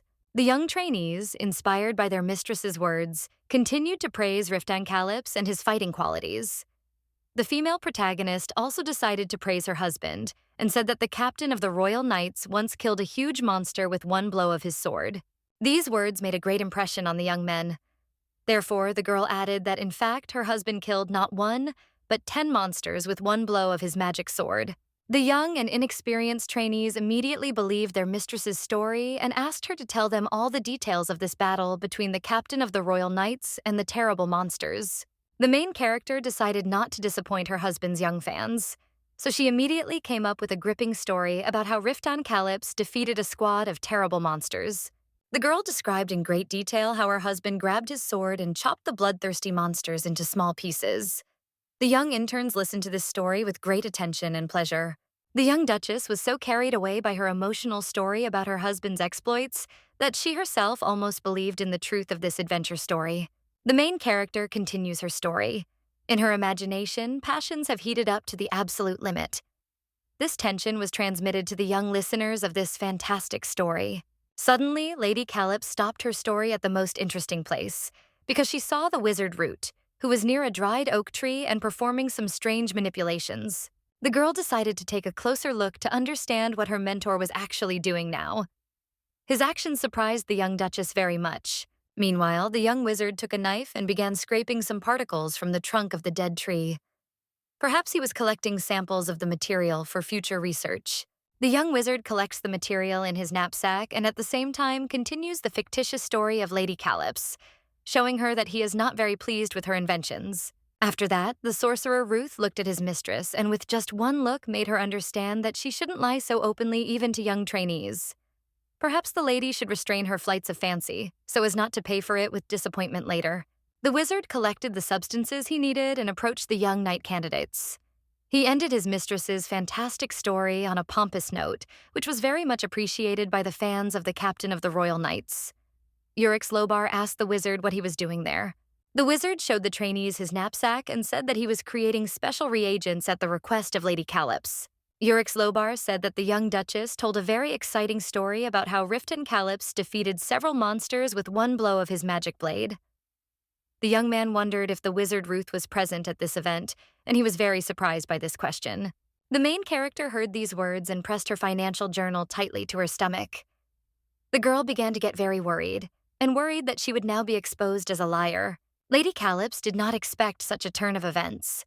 The girl thought that no one would know that she had invented a fantastic story about the exploits of the captain of the Royal Knights. But the young wizard did not expose his mistress's lie. He looked carefully at Lady Calyps and turned to the young trainees. Wizard Ruth said that the wife of the captain of the Royal Knights forgot to tell them a magnificent story about the battle with a squad of werewolves. The main character's mentor decided to teach his ward a little lesson and told the young knight candidates that on the way to Anatol's castle, Riften Calyps's squad met a squad of bloodthirsty werewolves in the forest. There were so many of these monsters that their skins could have covered all the corridors in the estate. Lady Calypso listens to the magician and understands that the sorcerer is now making fun of her. The girl felt very ashamed of her stupidity and lack of restraint, but it was too late to take back her words. The young wizard did not stop there. He said that Lady Calypso would be better able to tell all the details of this dizzying adventure, because she was also present at this battle. The main character is in a stupor. She does not know what to say now. The sorcerer, Ruth, watches his mistress attentively. He is very interested to know how the young duchess will get out of this unpleasant story for her, and whether she will draw any conclusions. After a few moments, the wizard realized that the girl was very upset, and this could lead to bad consequences. So the sorcerer decided to help his mistress and told the young trainees that this story would be too long and they should get down to their direct duties. The main character realized that she was saved. The girl quickly turned around and was about to leave before she said something else stupid. Suddenly, the sorcerer Ruth turned to his mistress and said that he had important news for the young duchess. The main character heard her mentor's words and immediately stopped. The girl turned around and asked the sorcerer what news he had for the lady. The young wizard said nothing and handed Lady Calypso a document. He wanted the girl to read it immediately. The main character froze in indecision. She guessed that the sorcerer brought her a letter from Riften Calypso. The girl's mentor said that the captain of the Royal Knights said that he would go home when the celebration of the victory in the 3-year war ended. Lady Calypso took the letter from the young wizard. He added that the feast would last 15 days. If the captain of the Royal Knights hurried, he could manage it in 10 days. The wizard thought for a moment and said that Riften Calypso did not want to stay in the capital of the kingdom for even 1 extra minute. But this could harm his military career. Yurik Slobar intervened in the conversation and said that the chief of the Royal Knights wanted to return to Anatol's castle as soon as possible, because he was constantly threatened by squads of bloodthirsty werewolves and other monsters. Lady Calypso turned around again and thanked the young wizard for delivering her husband's letter. The girl said that she urgently needed to visit the forge on important business. In fact, the main character hurried to be alone in order to quickly read the letter that Riften Calypso wrote to her. The next day, the young duchess met the sorcerer Root again in the library. The girl did not expect to meet the young magician here today. She thought that their financial literacy classes had already come to an end. The wizard sits among books that are stacked on the library floor. He is studying some financial report and doing some calculations in his head. The young mage told the main character that she had ordered too many aromatic oils and cologne from the Merchant Guild representative. It would have been enough to order regular soap for knights who were not accustomed to such exquisite hygiene products. After that, Lady Calypso's mentor said that he wanted to add a few more useful things to the list that would definitely come in handy soon.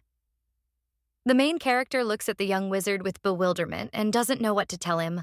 The sorcerer said that he wanted to order very expensive books that were vitally important to him, but Lady Calypso was against it.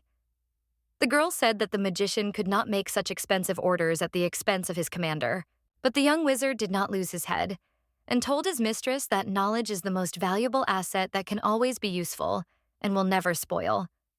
It is very important to understand this. Wizard Ruth orders these books not only for himself. They will become valuable exhibits of the castle library. The main character listened carefully to her interlocutor and said that it could be a waste of money. The young duchess finds it hard to understand that money is better spent on good books, not on aromatic oils and cologne. Lady Calypso did not lose her composure and pointed out to the young wizard the mess he constantly made in the library when he spent the night there, or just rested. Because of this, other visitors to this temple of knowledge do not feel comfortable and prefer not to come here. The sorcerer listened carefully to his mistress and said that he did not see any problem in this. He preferred to relax in the library because his tower was filled with various artifacts, books, and chemical reagents. The main character turned away from her mentor and sternly stated that, in any case, she could not order such expensive books even for general use in the library. This would negatively affect the budget of the Anatole estate. An emotional squabble began between the interlocutors. Each wants to prove that they are right and gives arguments in favor of their point of view. Lady Calypso told the wizard that the books he ordered were not written by sorcerers, but by ordinary people who study philosophy. They could not be useful to a magician. The girl's mentor asked her how she knew this. The main character answered her opponent that she had spent more than 22 years in her home library and had read a large number of books, educating herself. Lady Calypso was familiar with all the works of the authors that the wizard had added to the list. These words surprised the young wizard very much. He thought that the young duchess was not interested in philosophical and scientific treatises. The main character thought for a while and said that a new road was planned for the next year. Therefore, she could not afford to buy expensive books. At least at the moment. Lady Calyps had said her last word and was about to leave the library. But the wizard Ruth said that he would not allow his mistress's future child to be an ordinary fool who could only swing his blade. The main character heard these words of her mentor and turned around. She was very surprised and even scared that the wizard mentioned her future child. The young wizard did not lose his composure and said that it was natural for a married couple to have children. One day they would appear, and the wizard Ruth did not want them to grow up as ordinary ignoramuses and fools. The main character listened carefully to her mentor and for a moment imagined her future child, who would look like Riften Calyps. The girl's heart began to beat quickly from these thoughts. The wizard wasted no time. He picked up the list that Lady Calyps had thrown on the floor because she had not approved of it. After this, the sorcerer Ruth showed the document to his mistress and said that the knowledge that her children would receive by reading the books on this list would be the most important legacy that the Duchess would leave to her children. Meanwhile, some interesting things are happening in the kitchen. Young knight candidates have appeared here, wanting to learn how to use cold arms and cut flesh. The cook is horrified by the trainee's impudence. Urix Lobar took a knife and began to cut the fish clumsily, imagining himself as a knight who kills a monster with one blow. The chef said that the young man was doing everything wrong, but the inexperienced trainee is confident of his success. He tells the chef that he is doing well and that he can handle the task himself. The knight candidate smiled and added that he wanted to practice how to properly cut the flesh of various creatures. This would definitely come in handy when he was knighted. The cook's assistants watch the inexperienced young man closely and say that he cuts up an ordinary fish as if it were some kind of wild monster. This is simply a terrible sight, not for the faint of heart. After some time, the main character came to the kitchen for another check and saw what the young knight candidates, to whom she had recently told a fantastic story about the exploits of her husband, were doing there. The chef noticed that the lady did not like what was happening in the kitchen.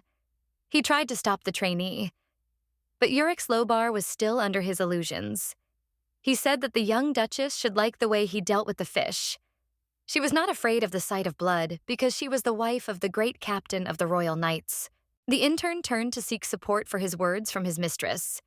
The girl pretended not to be at all embarrassed by what Urix Lobar was doing now. The main character closed her eyes so as not to see how the young knight candidate continued to cut up the fish. After a few minutes, Urix Lobar has finished his work and the fish has been cut into many small pieces.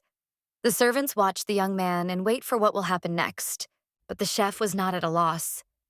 He gently pushed the young candidate for the royal knighthood aside and said that he could leave the fish to the specialist to prepare the beautifully cut fish. The cheerful trainee, Urix Lobar, turned to the young lady and said that he had caught this fish this morning especially for the young duchess. His catch would make a very tasty dish. And while it was being prepared by the chef, the young man wanted to know the continuation of the story about the meeting with werewolves in the forest. The main character listened attentively to the young intern and smiled. She really likes this energetic young man who respects her husband very much. Urix Lobar is not going to calm down. He took another big fish that he caught this morning and said that he is ready to catch such a fish for the lady every day if she will tell him stories about the exploits of the captain of the Royal Knights. Lady Calyps is in a great mood. She is very glad that there are such lively and joyful people around her, who are never sad and also have clear goals in life. But the girl does not know whether she should again come up with a fantastic story about the exploits of her husband. The young interns sat down at the table next to their mistress. They froze in anticipation of a new exciting story that the young duchess would now tell them. The girl looks at the young interns and understands that they are watching her like little cute puppies who obey their mother in everything until they grow up. A few moments later, the main character began her story. The young candidates for the Royal Knights listened to their mistress with bated breath and absorbing her every word. Lady Calypso confidently tells her fictitious story about her husband's exploits and thinks that she is very pleased to be in the company of such kind and sympathetic people. This is the feeling that the young interns have when they listen to their mistress's entertaining and inspiring story. Now everyone is happy with the current situation. A few minutes later, the chef announced that the fish was ready and they could begin dinner. The main character interrupted her story to look at the dish that the chef placed on the table. The castle's chef, Anatole, has surpassed himself in the culinary arts. That's what Lady Calyps thought when she saw the magnificent fish dish that appeared on the table before her. It's simply a masterpiece. The girl wants to try this dish immediately to appreciate not only its appearance, but also its taste. Judging by the gorgeous aroma, this culinary masterpiece will appeal to the main character. The young Duchess did not hesitate and cut off a small, juicy piece of fish that the young candidates for the royal knights had given her today. After that, the girl put the fish in her mouth and began to chew it slowly in order to fully experience the taste of this beautiful-looking dish. A moment later, the main character realized that she had never tasted anything like this in her life. This culinary masterpiece tasted even better than it looked. The young trainees were very pleased that the fish they had caught this morning, especially for their mistress, had been to her taste. They said that they would catch more of the same fish and bring it to Lady Calyps. The main character listened to the knight candidates and said that she would look forward to this gift from them. Several days passed. Finally, the day came when the renovation of Anatole's estate was successfully completed. The main character entered the hall of her castle to see the final result of her many days of tireless work. She could not believe her eyes when she saw the once gloomy castle transformed beyond recognition. Lady Calyps realized that she had done a great job. Now her family estate is a wonderful place to live and relax. The main character walks through the hall of her estate and thinks that at the very beginning she doubted her abilities and did not know whether she would be able to cope with this difficult task. But Lady Calyps passed this life test with flying colors. The young Duchess looks out the window and thinks that she should send a written thank you to the representative of the Merchant Guild for the help he provided. But the successful renovation of Anatole's castle is the merit of many people, and the main character understands this perfectly well at the moment. She internally thanks everyone who helped her as much as she could. Suddenly, Lady Calyps noticed that there was a young wizard next to her who was watching her closely and also admiring the renovated castle of Anatole. He was very pleased with the result. The sorcerer Ruth decided to joke about his mistress and said that he did not know whether Riftan Calyps would like this repair. For this stupid joke, the magician received an angry rebuke from the young Duchess. But the young wizard chose to remain a cynic to the end. He said that everything here was too expensive and rich. The glitter of the gilding constantly made the wizard's eyes water. The main character looks closely at her skeptical mentor and does not understand whether he is joking now or speaking to her quite seriously. In any case, Lady Calyps is very grateful to the wizard Ruth for his help and mentoring, as well as for the financial literacy lessons, without which the girl would not have achieved success in her endeavors. A few moments later, the magician switched to a serious tone and told his mistress that he had finished preparing a magical reagent to revive the withered oak tree that towered in the middle of the abandoned greenhouse. The main character listened attentively to her interlocutor and was very happy with this news. The girl wants to start reviving the majestic tree immediately. A few minutes later, Lady Calyps, accompanied by a whole squad of maids and a young wizard, came to the dried-up oak tree to bring it back to life. The sorcerer, Ruth, came close to the dead tree and began to stroke it with his hand, uttering some powerful magic spell. The Duchess's mentor is focused and silent at such a crucial moment. The main character watches the young wizard closely. The girl does not understand what exactly the magician is doing now, but she realizes that this is now necessary to revive the withered tree. The sorcerer finished casting the spell and turned to his mistress. After that, the young wizard said that he was ready to begin the process of reviving the oak. A moment later, the magician took out a bottle with a magical green reviving reagent and poured its contents onto the dried-up tree. The magical liquid was immediately absorbed into the trunk and roots of the dried-up oak. After this, the wizard Ruth raised his hands and asked the great god of the earth to restore life to the dead tree, which is sung about in ancient legends. The cunning magician deliberately performs this ritual as loudly and theatrically as possible in order to instill in the attending maids a feeling of admiration for their masters.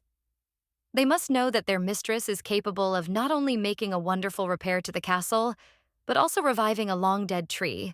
There was silence for a few seconds. Suddenly, the majestic oak tree was enveloped in a magical glow from root to top. The gods had heard the young wizard's prayer. But whether the withered tree would come back to life would only be known next spring.